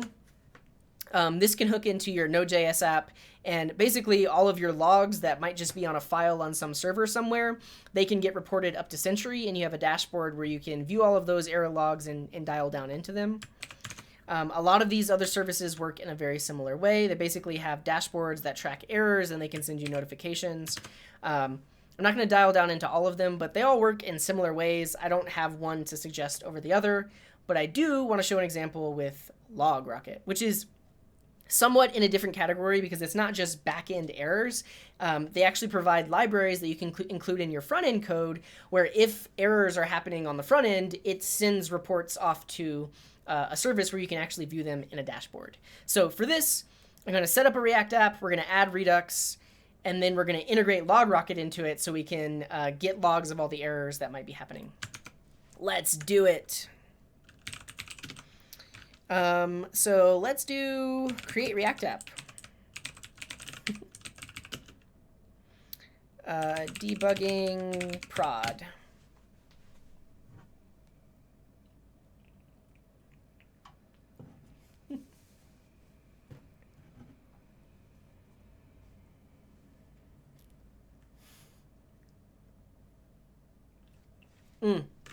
So, quick aside, but I've started using Verdasio, which is a private NPM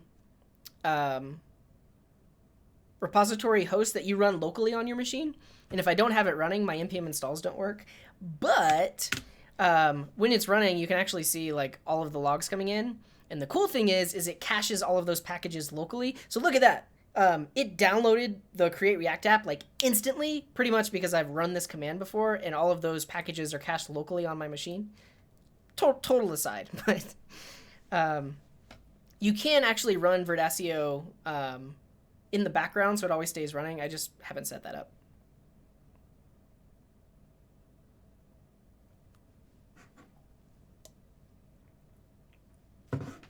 Cool. So we have a React app. Let's start it up.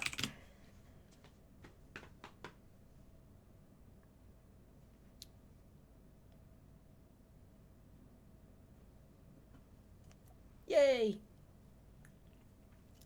Okay, let's add Redux because I want to show how LogRocket can actually, it keeps track of all of your Redux logs so you can like replay them. How do we install Redux?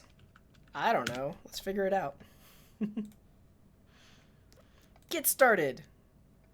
Let's install it. Actually, we do need React Redux, which is slightly different. Yeah. So Redux is just the state container. React Redux will hook it up to React. But we need to install that.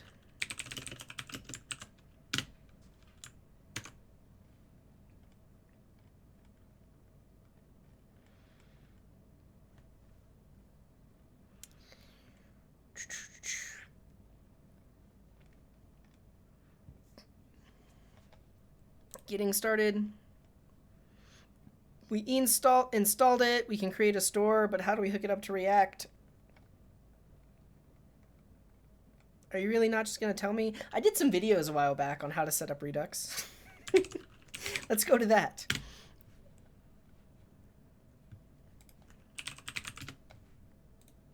I mean, installation, basic tutorial, intro.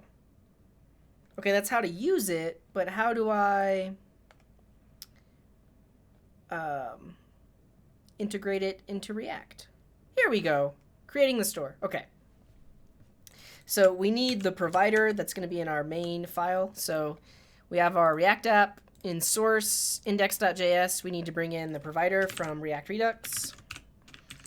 And then now we wrap our app in provider.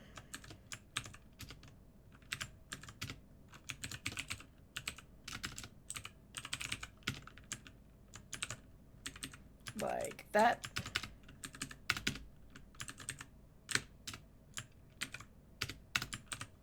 Okay. And then we need to create a store. So we're going to have a separate file for our store. We're going to need to create a root reducer. And then we pass our store into the provider.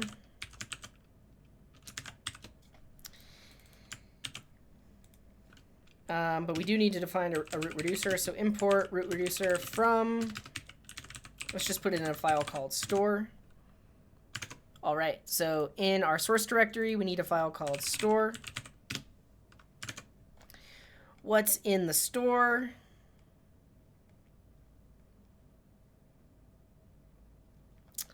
For this, we can go back to the basic tutorial. Actions, reducers.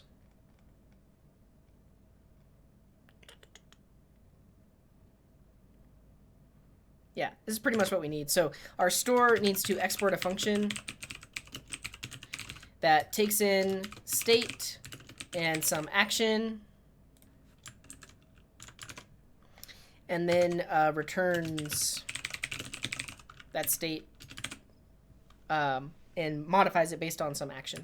So what kind of app are we going to build? I haven't even thought about that yet. But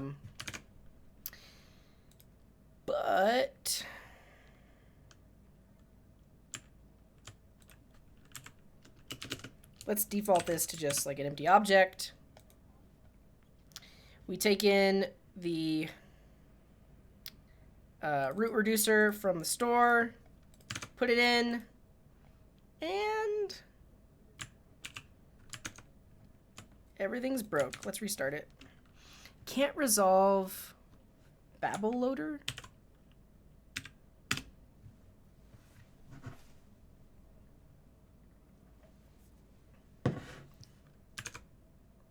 It's working. Can't resolve Redux. Oh yeah, so I actually need to import, I need to install Redux as well. That's what's happening. So I need to add Redux and React Redux. Okay, there we go. So we have an app. I guess I could build a basic to-do app. I want to show an example of like where something could go wrong and how LogRocket is going to show that error. So,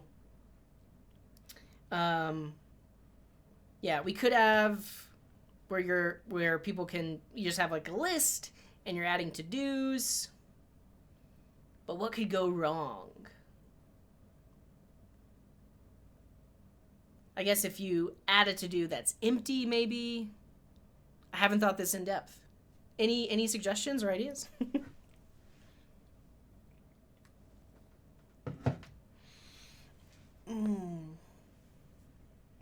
Or can anyone think of a bug that they had in production and it was really hard to debug in some way?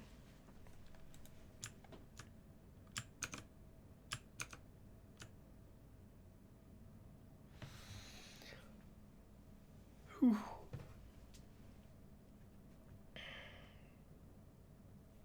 I have been streaming for close to 2 hours now. Do-do-do-do.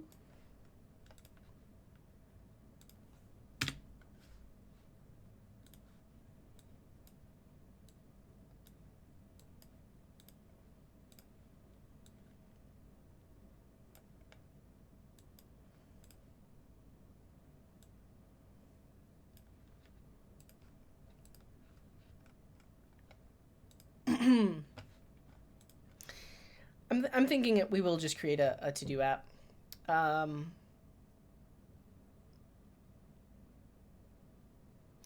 we could do something where we have like a basic backend API and it fails every now and then for some reason.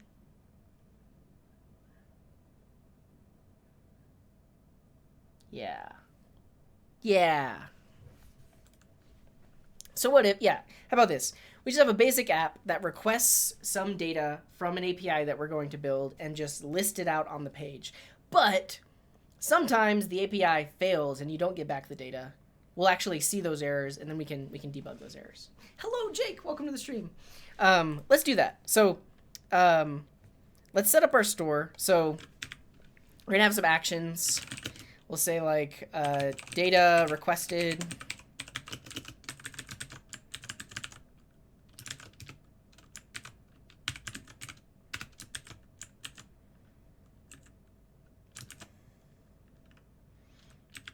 we need a few actions. We need request data, and then we'll have request data success,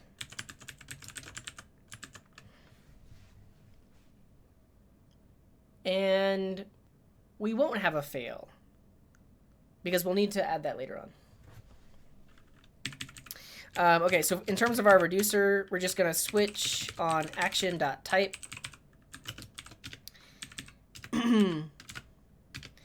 And if the type is request data success,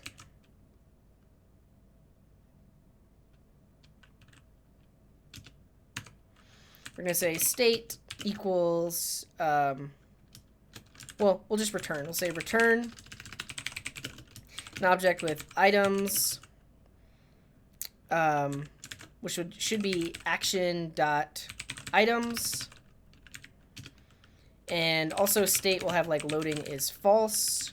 We need some sort of initial state. Loading is false. Items is an empty array. We have our initial state here. This is a case. Whoa.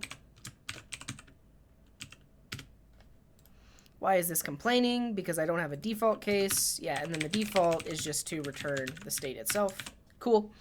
We'll also handle request data. So when request data happens, we're going to return an object where loading is true and items is empty. Cool. Really basic Redux. We now need some action creators. So we'll have our request data action creator. Just returns an object where the type is request data. And then we also need, I guess that's all we need. Yeah. Okay, so now we need a component that is going to initiate this action and then also take in the state so it can list out all of the items. We'll just do this in app.js. Let's get rid of all of this. Actually, I'm going to get rid of all the styles and just like add bootstrap or something like that. Gone. Delete the image.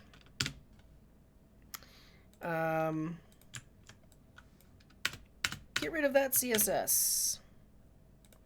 And let's add bootstrap.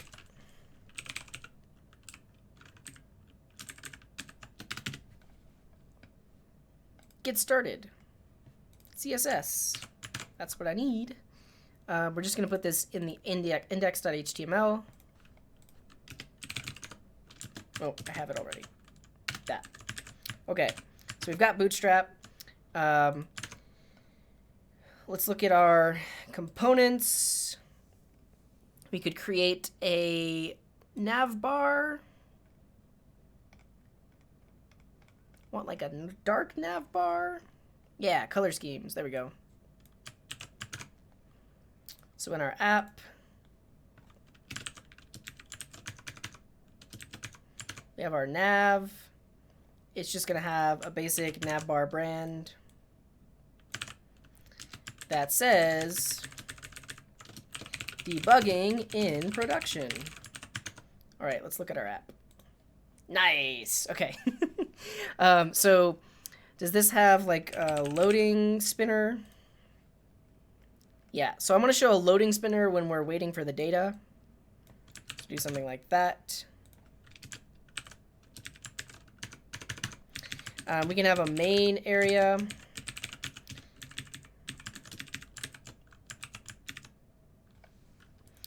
And this has a class of container.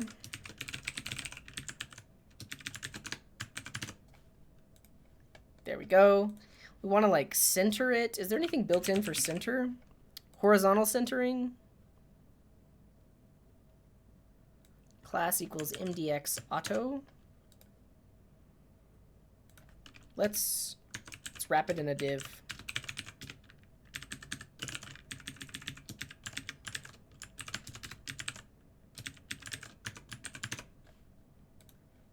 That didn't work. I guess it needs to have 100% width for it to be centered.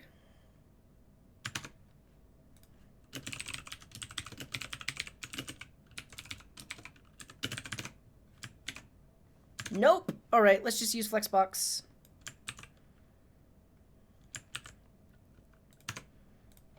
Let's just say this is, yeah, like center. And we'll import our app CSS and define it in there. Actually, we can define it in our index CSS. Here. So we have our center class. We'll say display flex, width 100%, height 100%, justify content center, and align items center. There's that. Let's be specific. Let's call this center loading. Actually, no, just center. And flex direction should be column, because in the same centered view, we're gonna put the items that come back from the array.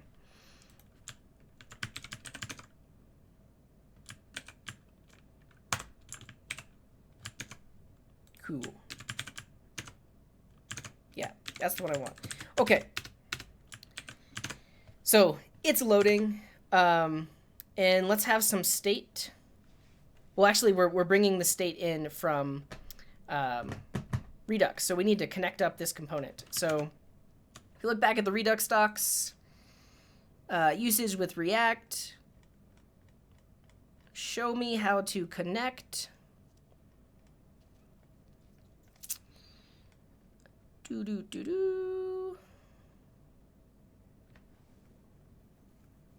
Here it is. Import connect from React Redux.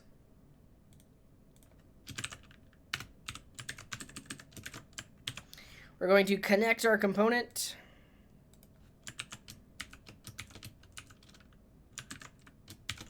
So this first thing is map state to props. So it's a function that takes in state and returns all of the props that we need. So we need loading and items. So we'll destructure them here.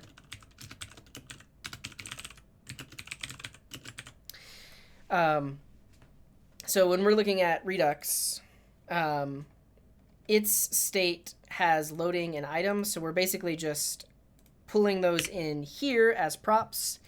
And then in terms of how we actually call request items, we need to also bring in request data, which is this function.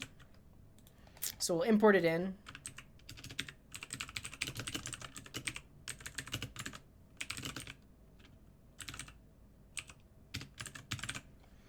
Okay, so in our render function, we should get access to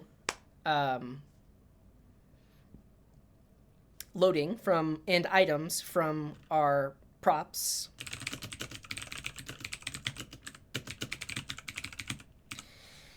And we only want to show this loading thingy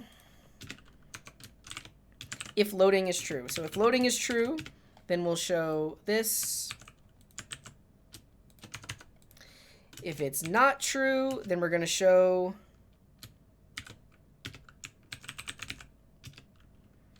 data here. Okay. When the component mounts, we need to call request data. So we'll do that here.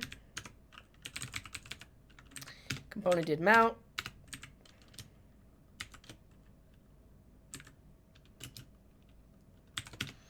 And we'll say this.props.request data. So let's destructure it.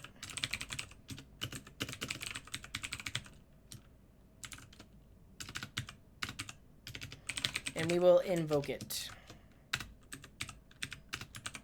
So when the component mounts, we're going to request the data. That's going to go to the store. It's going to set loading to true. We need some other way of actually like calling an API. We're going to figure that out. But that should at least have loading is true, and it should show loading in our app. Does it? It does. And we need, all of these need to be class name.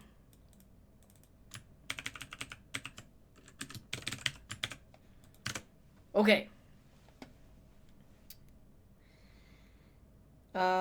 See you later, Danielle. Thanks for tuning in. Yeah, Alex says, what happened to class name? It needs to be class name. Okay, we have a basic app. We're not actually requesting the data anywhere. How does that actually work? I guess I'm used to using sagas. We would need some sort of async middleware, like thunks or something like that. We're going to have to add some other stuff. React is hard, but the point of all of this is to deploy it so that we can actually see some errors in production. So I think what I'll do is I'll make a simple little API that returns some data. Before we do that, let's just show a list group, something like this. I'm just going to have an API that returns a bunch of items, and we'll list them out. So right here, we're going to do items.map. We get each item.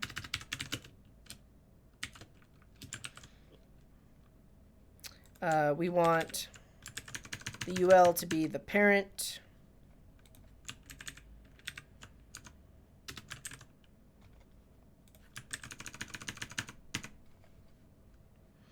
We want each item to be a little list item like this.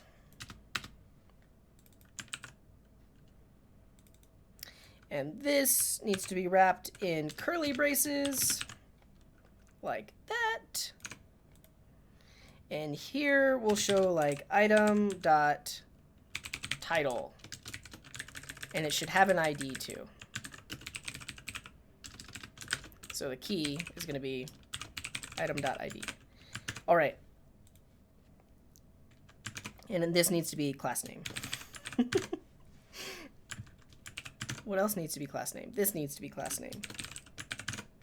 Okay, got a basic app. Let's make an API. So let's do it here. New folder, debugging, prod, API. It's just going to be a basic Express app that returns an array of data we can use in the React app.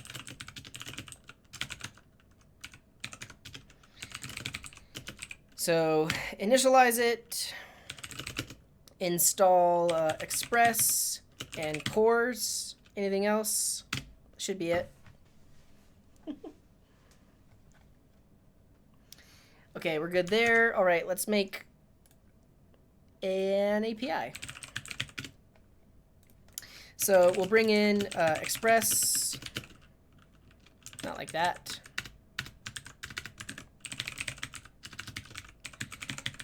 We have Express. We'll bring in the cores module.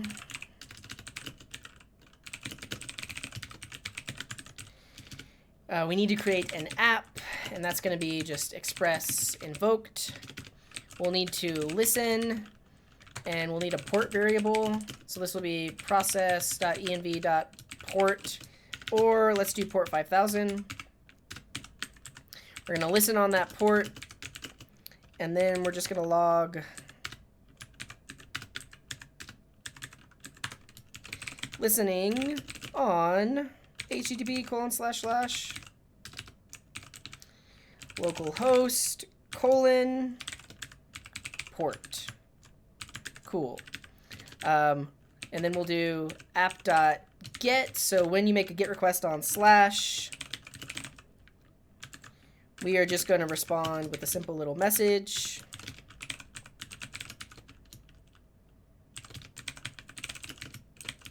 Hello. Nice little wave emoji. Nice little world emoji. All right, do we have an API? We need to create our start script. Start should be node index.js. npm start. We have an API. Cool. So we want some other endpoint that will actually return like an array of items. So let's just do /items. And this is going to give back an array where each item has a title. Is that what we were calling it? Yeah, it has a title and it has an ID. So ID 0, title, give me a list of things. I just need a list of things.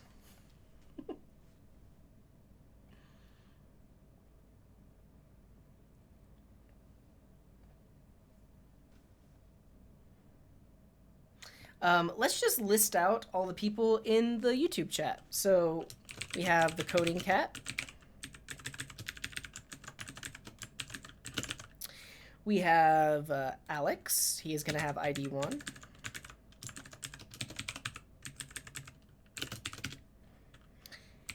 We have Mr. Dan.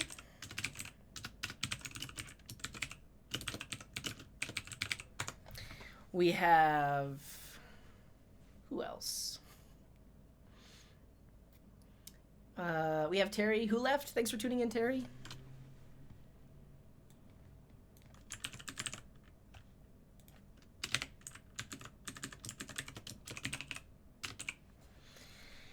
We have Danielle. And this should be enough.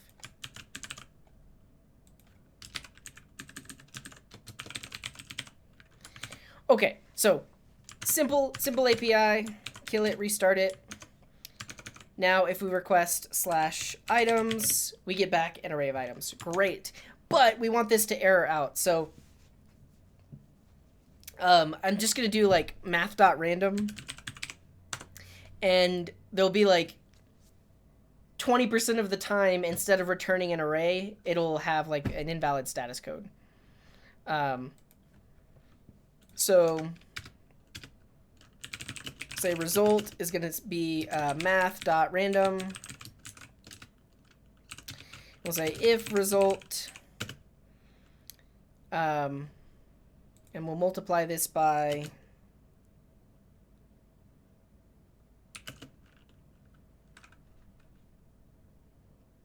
how does that work?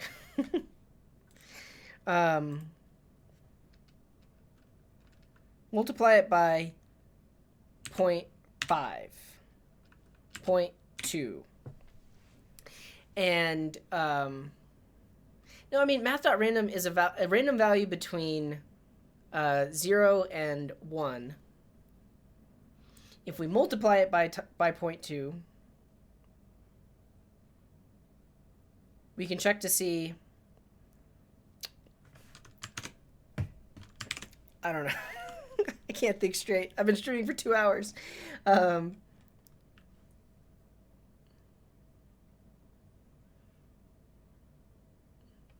Yeah, there's other chats happening in the chat.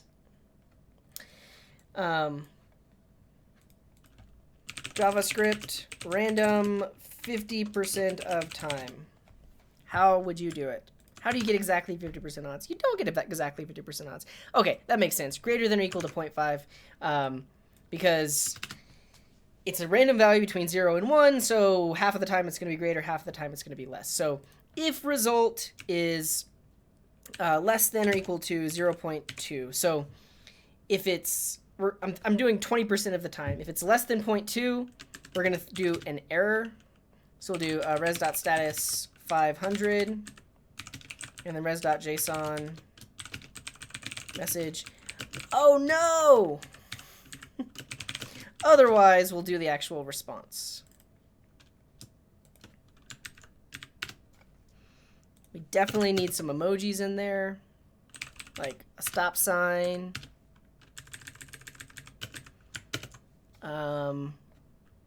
Is there a police officer? Sirens. What are other bad things? Police car. Cool. Okay, so 20% of the time, this should give us back a 500 status code. All right, let's try it. So we got items, we got items. It's going to fail eventually. Oh, I got to restart the server.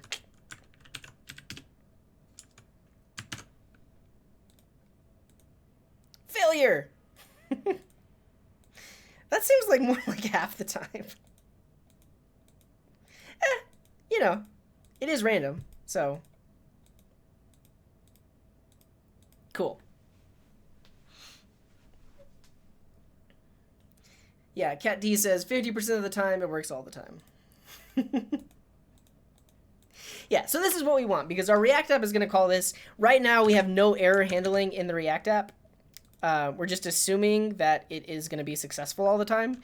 And I'm going to deploy this to production, and we're going to see that it's not always successful. And I'll show how you can actually like look at the Redux logs and stuff like that. Before we do that, I need to add a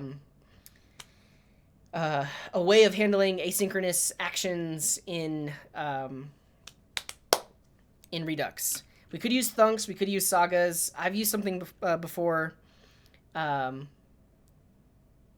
It's like Redux promise, or like actions can return promises. Redux promise middleware.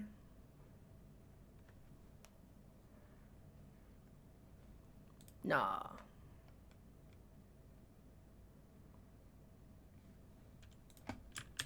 There's like a really simple one out there.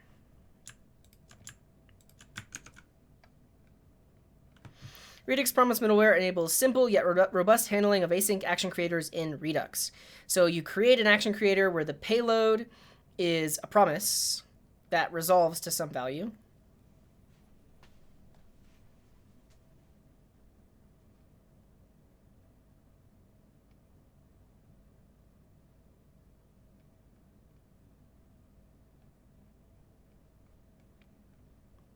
Seems easy enough. I don't have to do like much setup.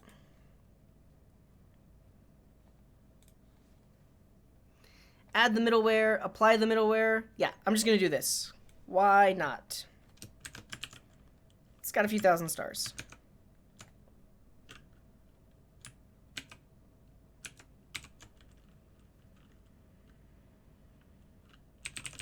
Oh yeah, that'd be cool. Dan just says, let me know if you could use help for a promises stream. That'd be fun if you want to like pair on a promise stream. Yeah, that'd be great.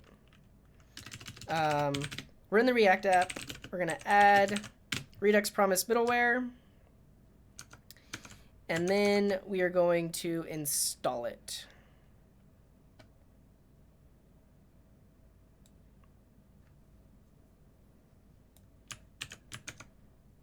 So that installed, and then in our setup here, when we create the store, we need to do something like this.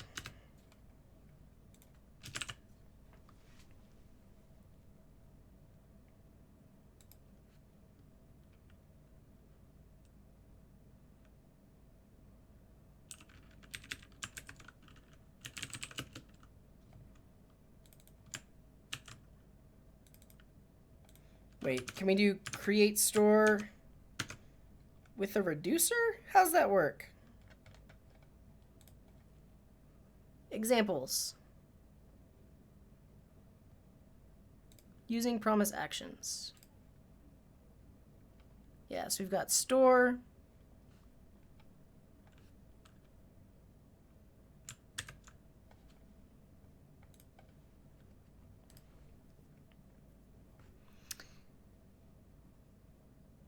Create store.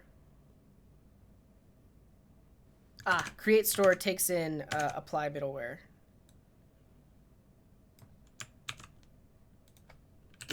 Like that. But we need to bring in apply middleware. Where does apply middleware come from? It comes in from Redux.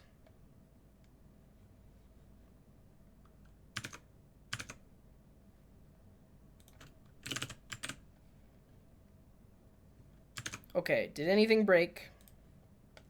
Nothing broke.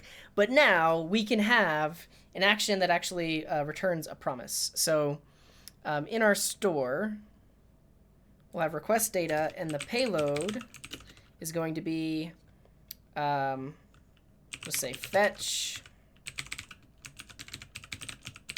localhost 5000/items. Then turn it into JSON. Then we need to dispatch request data success. Let's look at their example.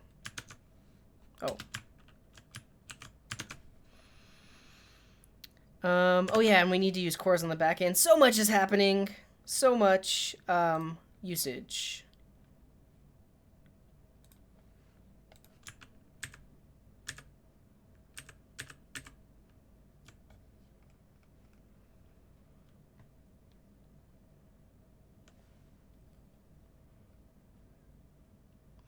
So it returns a function that takes in dispatch.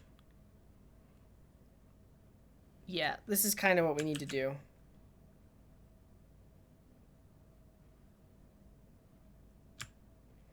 Because we want to request data and then do request data success. So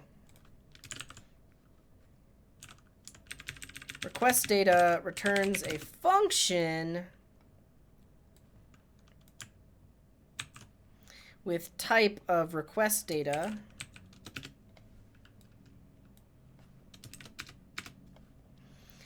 Payload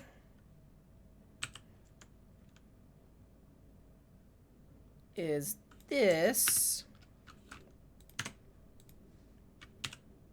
Then we get our data, and we want to dispatch request data success.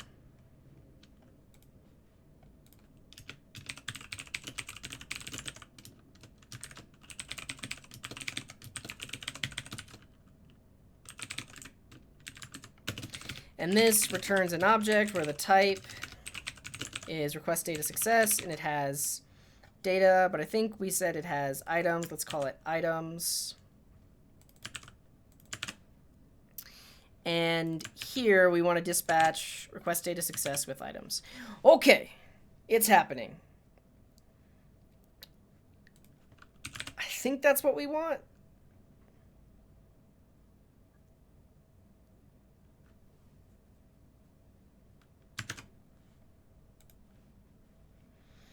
Actions must be plain objects. Use custom middleware for async actions. But I am using custom middleware. I see all these emojis. What's happening in the chat?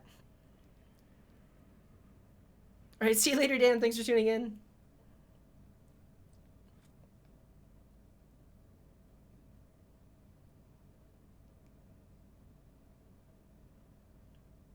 Hey, Christian, welcome to the stream. It has been a while since I've seen you in the live chat. Hey, Kaizen, I actually talked about pub sub at the beginning of the stream. Cool. Let's figure out this Redux promise thing, because I'm apparently not using it right.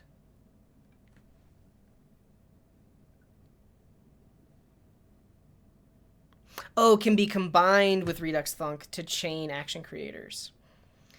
Well, should I just use thunks instead? I think I'm just going to use thunks instead. How does it work? What's a thunk? Yeah, I think actually I'm technically just doing the thunk style here and not the Redux promise style. Mainly because I need to trigger another action when this action is done.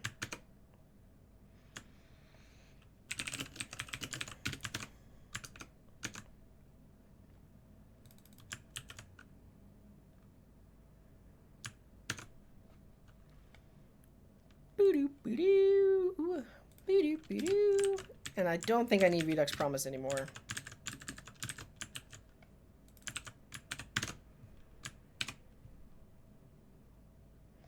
Response.then is not a function. Hey now. Okay, how does Redux Thunk work?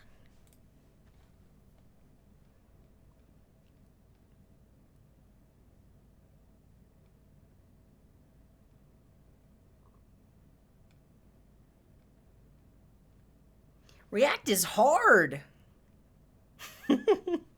I've been using sagas at work. I feel like that would have been way too much setup if I was just using sagas. Okay, what am I doing here? Request data returns a function that takes in dispatch. Oh, but I need to use, I need both. I need both promise and thunk because my payload is a promise. Can I chain these like that? Yeah, it worked. Cool. Okay.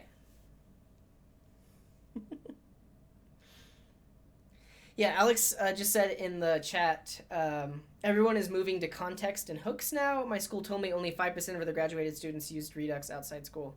Wow. I feel it's a thing. Like if a place is using React, they're pretty much using Redux. That's what we're using at my job. Okay, first I need to add cores to the backend, so that's a thing that needs to happen right here.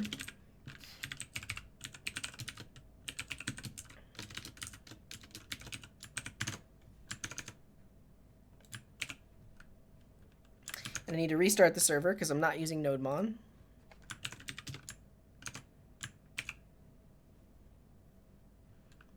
Items.map is not a function. Is it because the network errored out? Oh, I got him. Cool.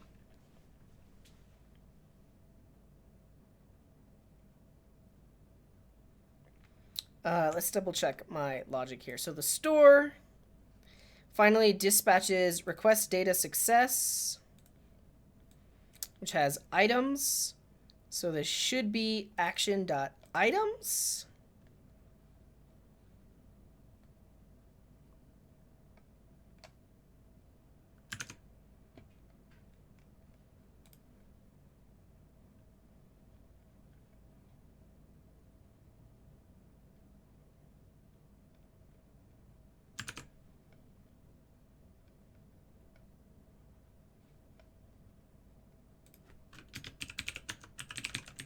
Let's just see what data is.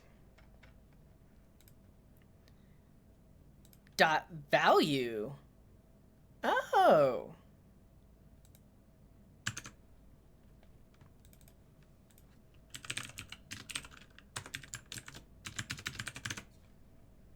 Hey. We got the thing. Okay, let's also do this. Let's make our backend take a long time to respond. So let's do a set timeout.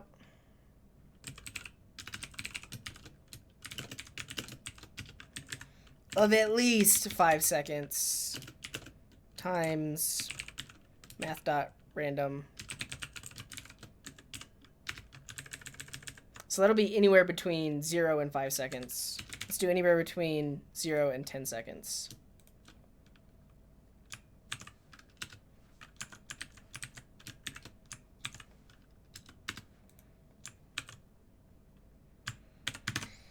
Okay, so well, the server errored. Wait, oh, I need to restart the server. I should just install NodeMon.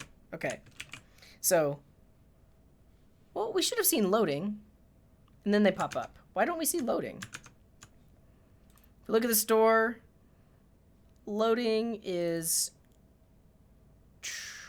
true. Oh. Also, I need to enable the Redux logs because, yeah, they're not happening just yet.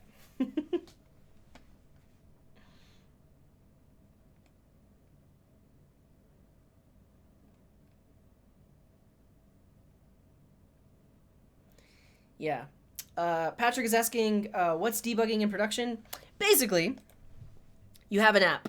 You put it out there to the world for people to use, but you're getting users are getting errors, and you need to figure out why are they getting errors, and yeah, like how can you get some insight into that? So that's basically what I'm going to try to show is we can use this service called LogRocket where we deploy our app, users can use it, but then we have a dashboard where we can go in and see what errors they're having and actually see the Redux log, see the console log, see the network requests, and see what's going on there.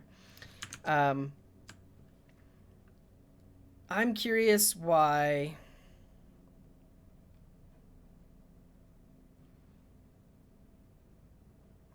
You know what? Let's see how this Redux promise thing works, because I think it actually creates the... I might not have needed to add thunks in here. It might... Let's see what it does. Guides. Reducers. Pending, fulfilled, and rejected. That's what I need, and that way I don't have to use this thunk thing. Okay, that's what I need.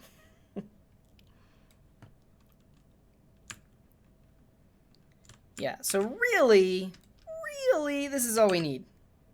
Like that. Yeah. And then we can do request data pending.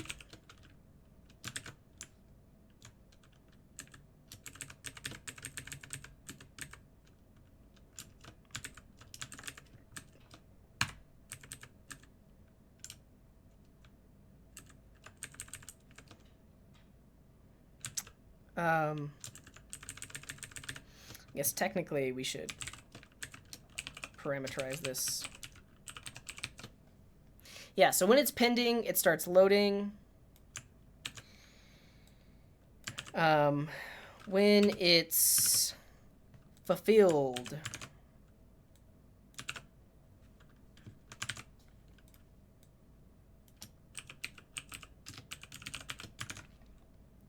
fulfilled?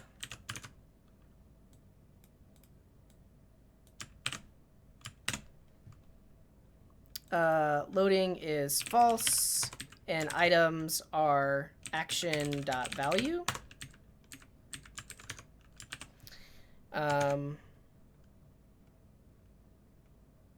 Yeah, let's just show that.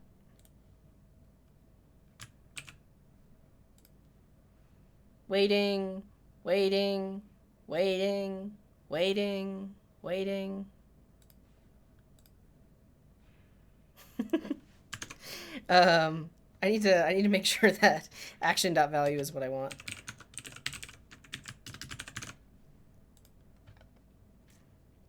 Request data pending. Dot payload, I think is what I want. Yeah, dot payload.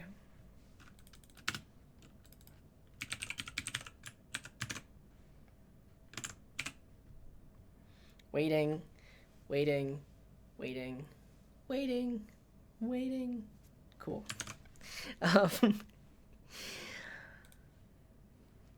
Let's make... I want to make this list a little bit wider.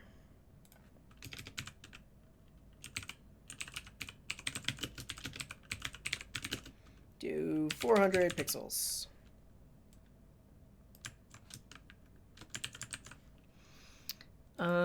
So this. Waiting, waiting, waiting.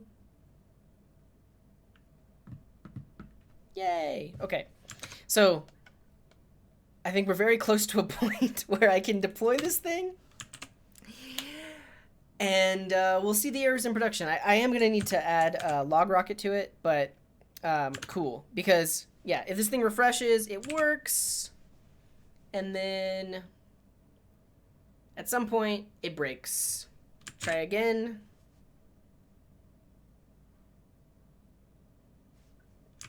Try again.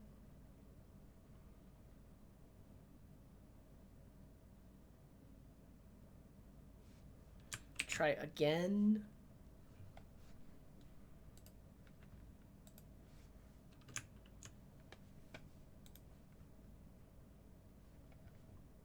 Again?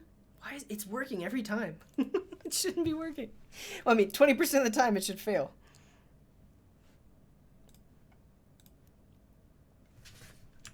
Let's also make it a shorter timeout for the back end. We'll say at most 3 seconds.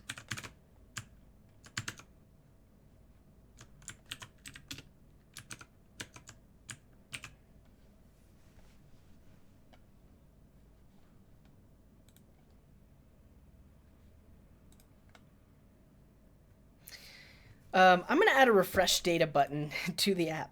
Okay, we need a button. We'll do just like a primary button.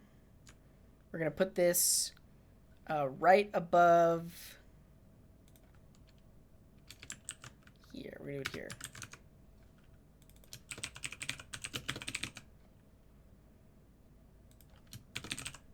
So when this thing is clicked, say this dot refresh data.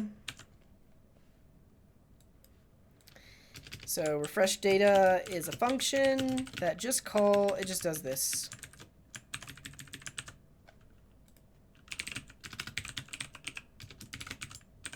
Like that. Refresh. Refresh. Refresh. There we go. And that successfully fails. I guess that's like an oxymoron. But the point of this is we're going to deploy this in production. We're going to see how we could actually see this error when this thing is deployed. So first, let's deploy the backend. I think I'm just going to use now, and I'm going to use now version 1 because it should deploy pretty easily. So deploy.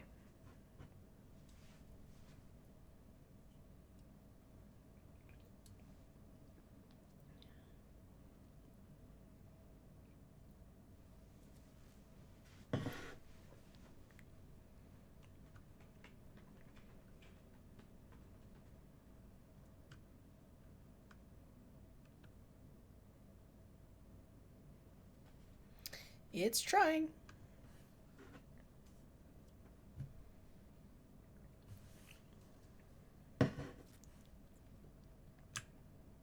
Okay, so we deployed the backend. Cool. Let's alias it.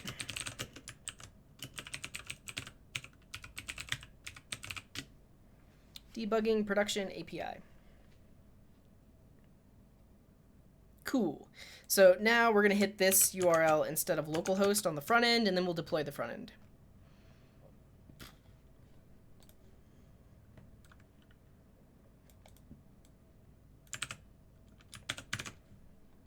Cool.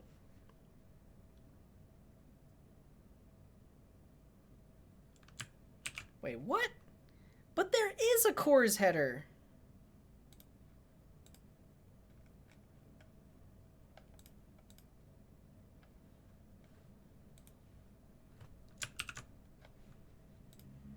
There should be a cores header. I added the cores library. Access control allow origin star.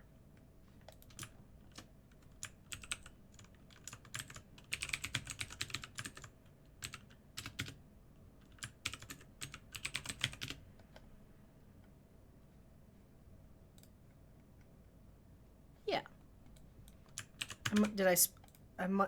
Oh, it's HTTP, not HTTPS. That's why. Okay. And it broke. Cool. But now the front end is actually calling the deployed backend, and we can refresh this data all day long. Cool. Just because I'm thinking about it, let's add a little bit of styles. So this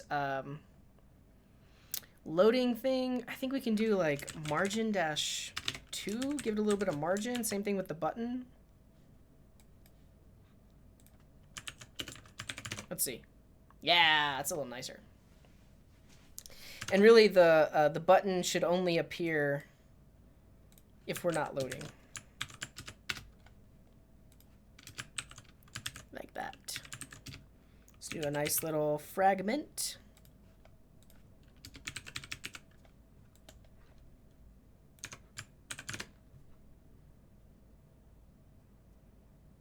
Cool. Can you just make this a span? Well, I guess we could make it an anchor tag, but it should link to / Cool. All right. So let's deploy the front end. In the React app directory, we're going to build it, and then we'll just deploy it statically.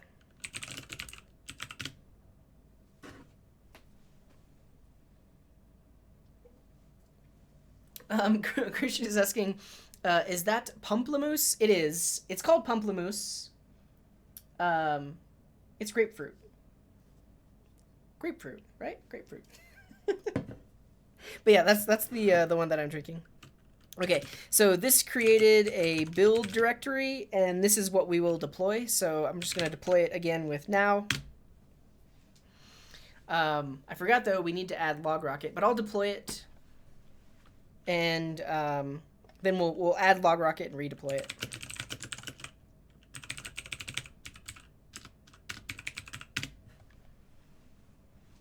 Should at least be able to see it out on the web.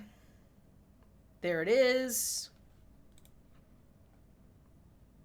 I'm curious what happens if it fails in production, it's just a white screen. So your users are just seeing a white screen.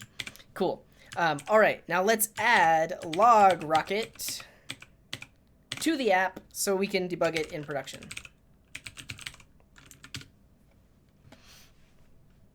I think I can log in with GitHub. Just a second.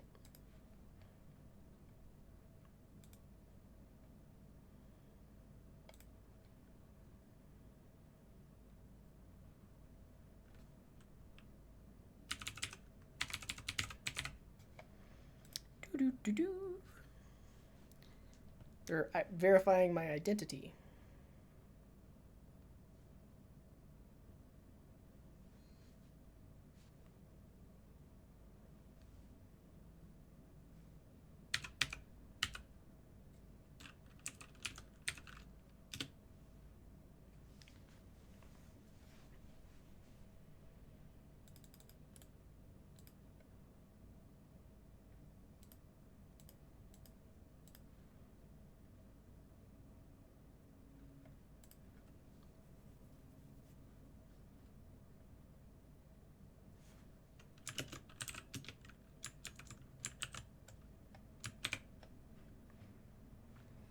Okay, so I've logged into LogRocket for the first time. We're gonna get started. Let's name our project Debugging Production. You can invite collaborators if you want, which is cool. And we need to install it. So I am going to do just that. And we're installing this in our front end code. So this gets installed into React, and then Redux logs, console logs, network requests, they all get sent to LogRocket so you could debug them later. So let's add it. And then we'll import it and init it. And we're just going to do this in the main index.js. So like as soon as the app spins up, like right here, we start logging. So as soon as someone loads the page, it's going to start sending requests to LogRocket. Let's go to our dashboard. Oh, it's recording this now because it's running locally. Yeah, like right now. Right now. Okay, it's set up. Let's look at our settings. Yeah, and so I've used this on a project at work, and you can actually identify users. So once a user has logged in, you can you make a call in LogRocket and say, hey, this is user with this email. And that way, when you're looking at all of your logs, it doesn't just say anonymous users. You can see a specific user and go in and look at their logs and things like that. Integrations. Yeah, so one thing we want to do is integrate it with Redux so that the Redux store gets logged and sent to the dashboard as well. So we're going to import LogRocket in our Redux store. Well, actually in here, we can add it as a middleware. LogRocket.Redux middleware. Like that. Cool. Implementing in React. Install LogRocket React.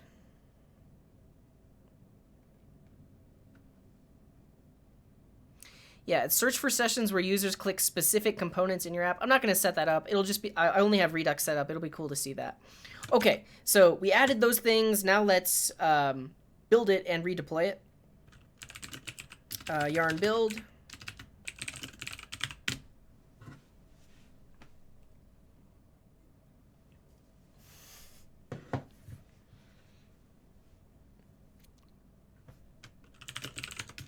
And we're going to deploy this.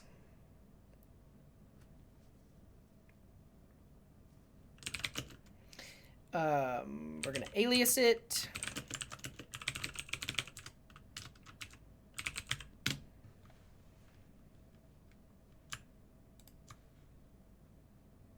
Cool. Cool. Hopefully it doesn't fail. Okay, so I'm going to share this URL. And the few people who are watching live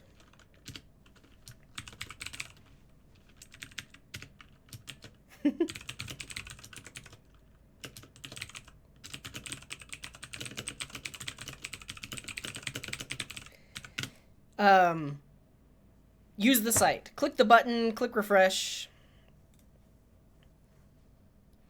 And I guess what I'll show is if we go back to LogRocket, look at this. We can see all of these anonymous users. So it actually shows you in real time all the people that are on your website and using it. Okay. So for instance, this person is in Reservoir? I don't know. But we can go into their session. Check it out. We get a timeline of everything that's happened. So we see when the page was loaded. We see the Redux log, so like actions were dispatched. We can see a video down here of them clicking on it. So it didn't error out for them. That's cool. Let's see this user. Or I'm going to refresh.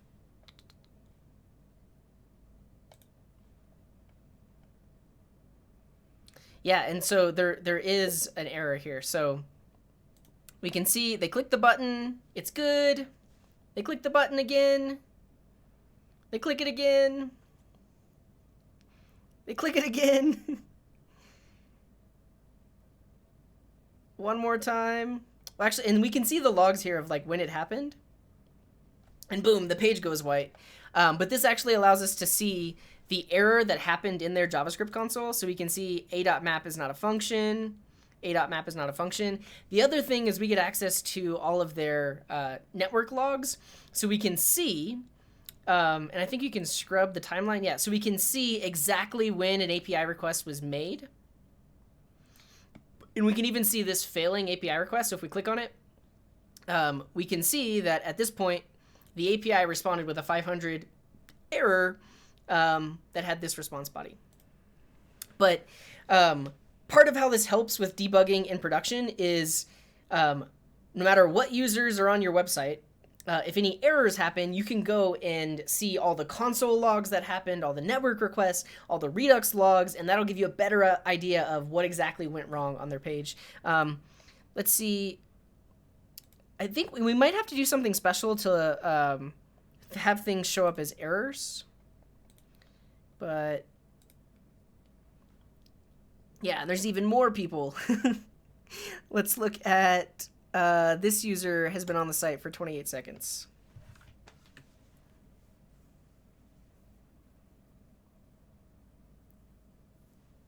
Yeah, Amal, if your screen is white, then that means it just errored. If you refresh the page, then it should come back. But basically what happened is it immediately ran into the network error.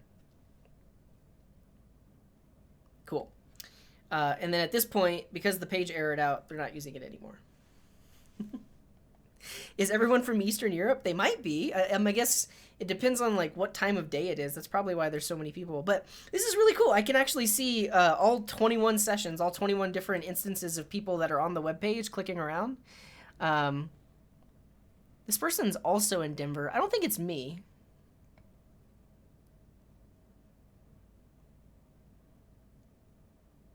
Yeah, that one like failed immediately. But what's interesting is LogRocket saves the session locally. So even when this person refreshes the page, so you'll notice, like right here, the page errored, but they refreshed the page, and LogRocket, their session still sticks around, so you can actually see what they're doing on the website. So that's pretty cool. And so this is a recorded replay of the session. I guess what's also cool is you can speed it up. So like you can watch the user use your app in real time.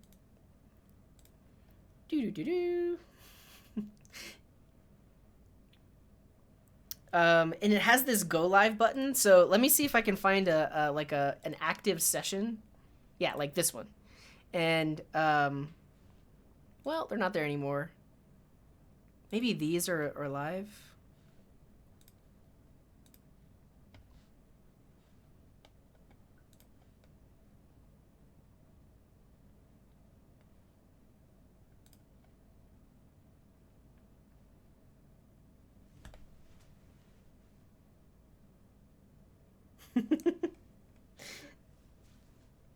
Yeah. So that's pretty much it. This is how I would debug in production, how I have before. All of that React coding for a very simple app, just to demonstrate this pretty cool tool. It has lots of other pretty cool integrations though. So this is like session replay, shows your network requests. It has Redux integration. If you're using Vuex, they also have a plugin there where you can see all of the Vuex logs. It has a plugin for... Oh, they don't have React Native. You can also integrate it with customer support systems. So if someone gets an error on your website, you can integrate it so that when they send a message to customer support, it actually gives a link to their session. So customer support can actually replay their session and see what went wrong. And then also integrates with other services for crash reporting. So if a crash happens, you can send those logs off to Sentry or Bugsnag or something like that. Cool. That's pretty much all I wanted to show. All of that silly React coding just to show off LogRocket.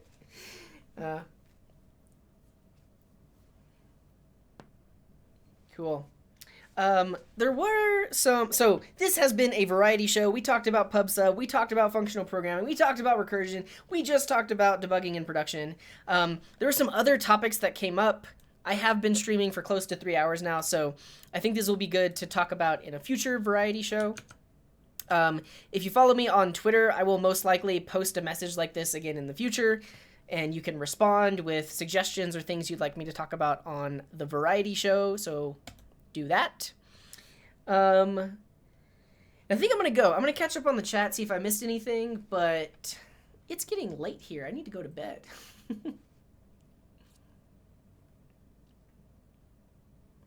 Yeah, so there were some questions like, what is Redux used for? It's basically state management. For a simple app like this, I absolutely did not need to use Redux. I could have just used in the built-in state in React, but I wanted to show how LogRocket can actually show your Redux action logs. But yeah, this is a super basic app. You wouldn't use Redux for something like this in the real world. But it is a state management tool.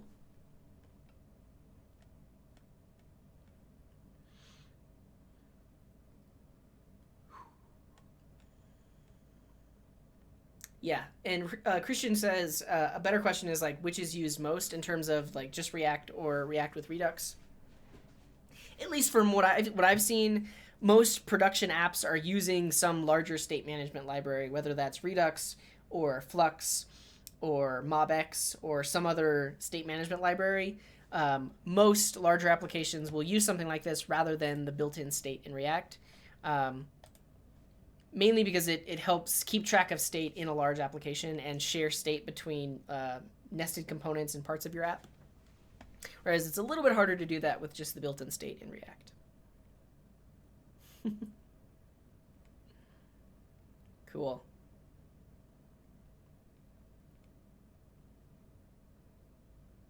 Cool.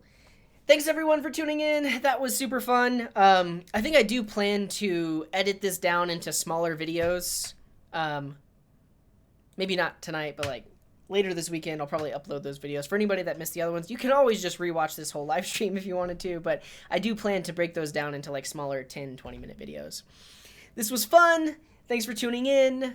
We'll see you next time. Wherever you are in the world, have a wonderful morning, afternoon, evening, or night.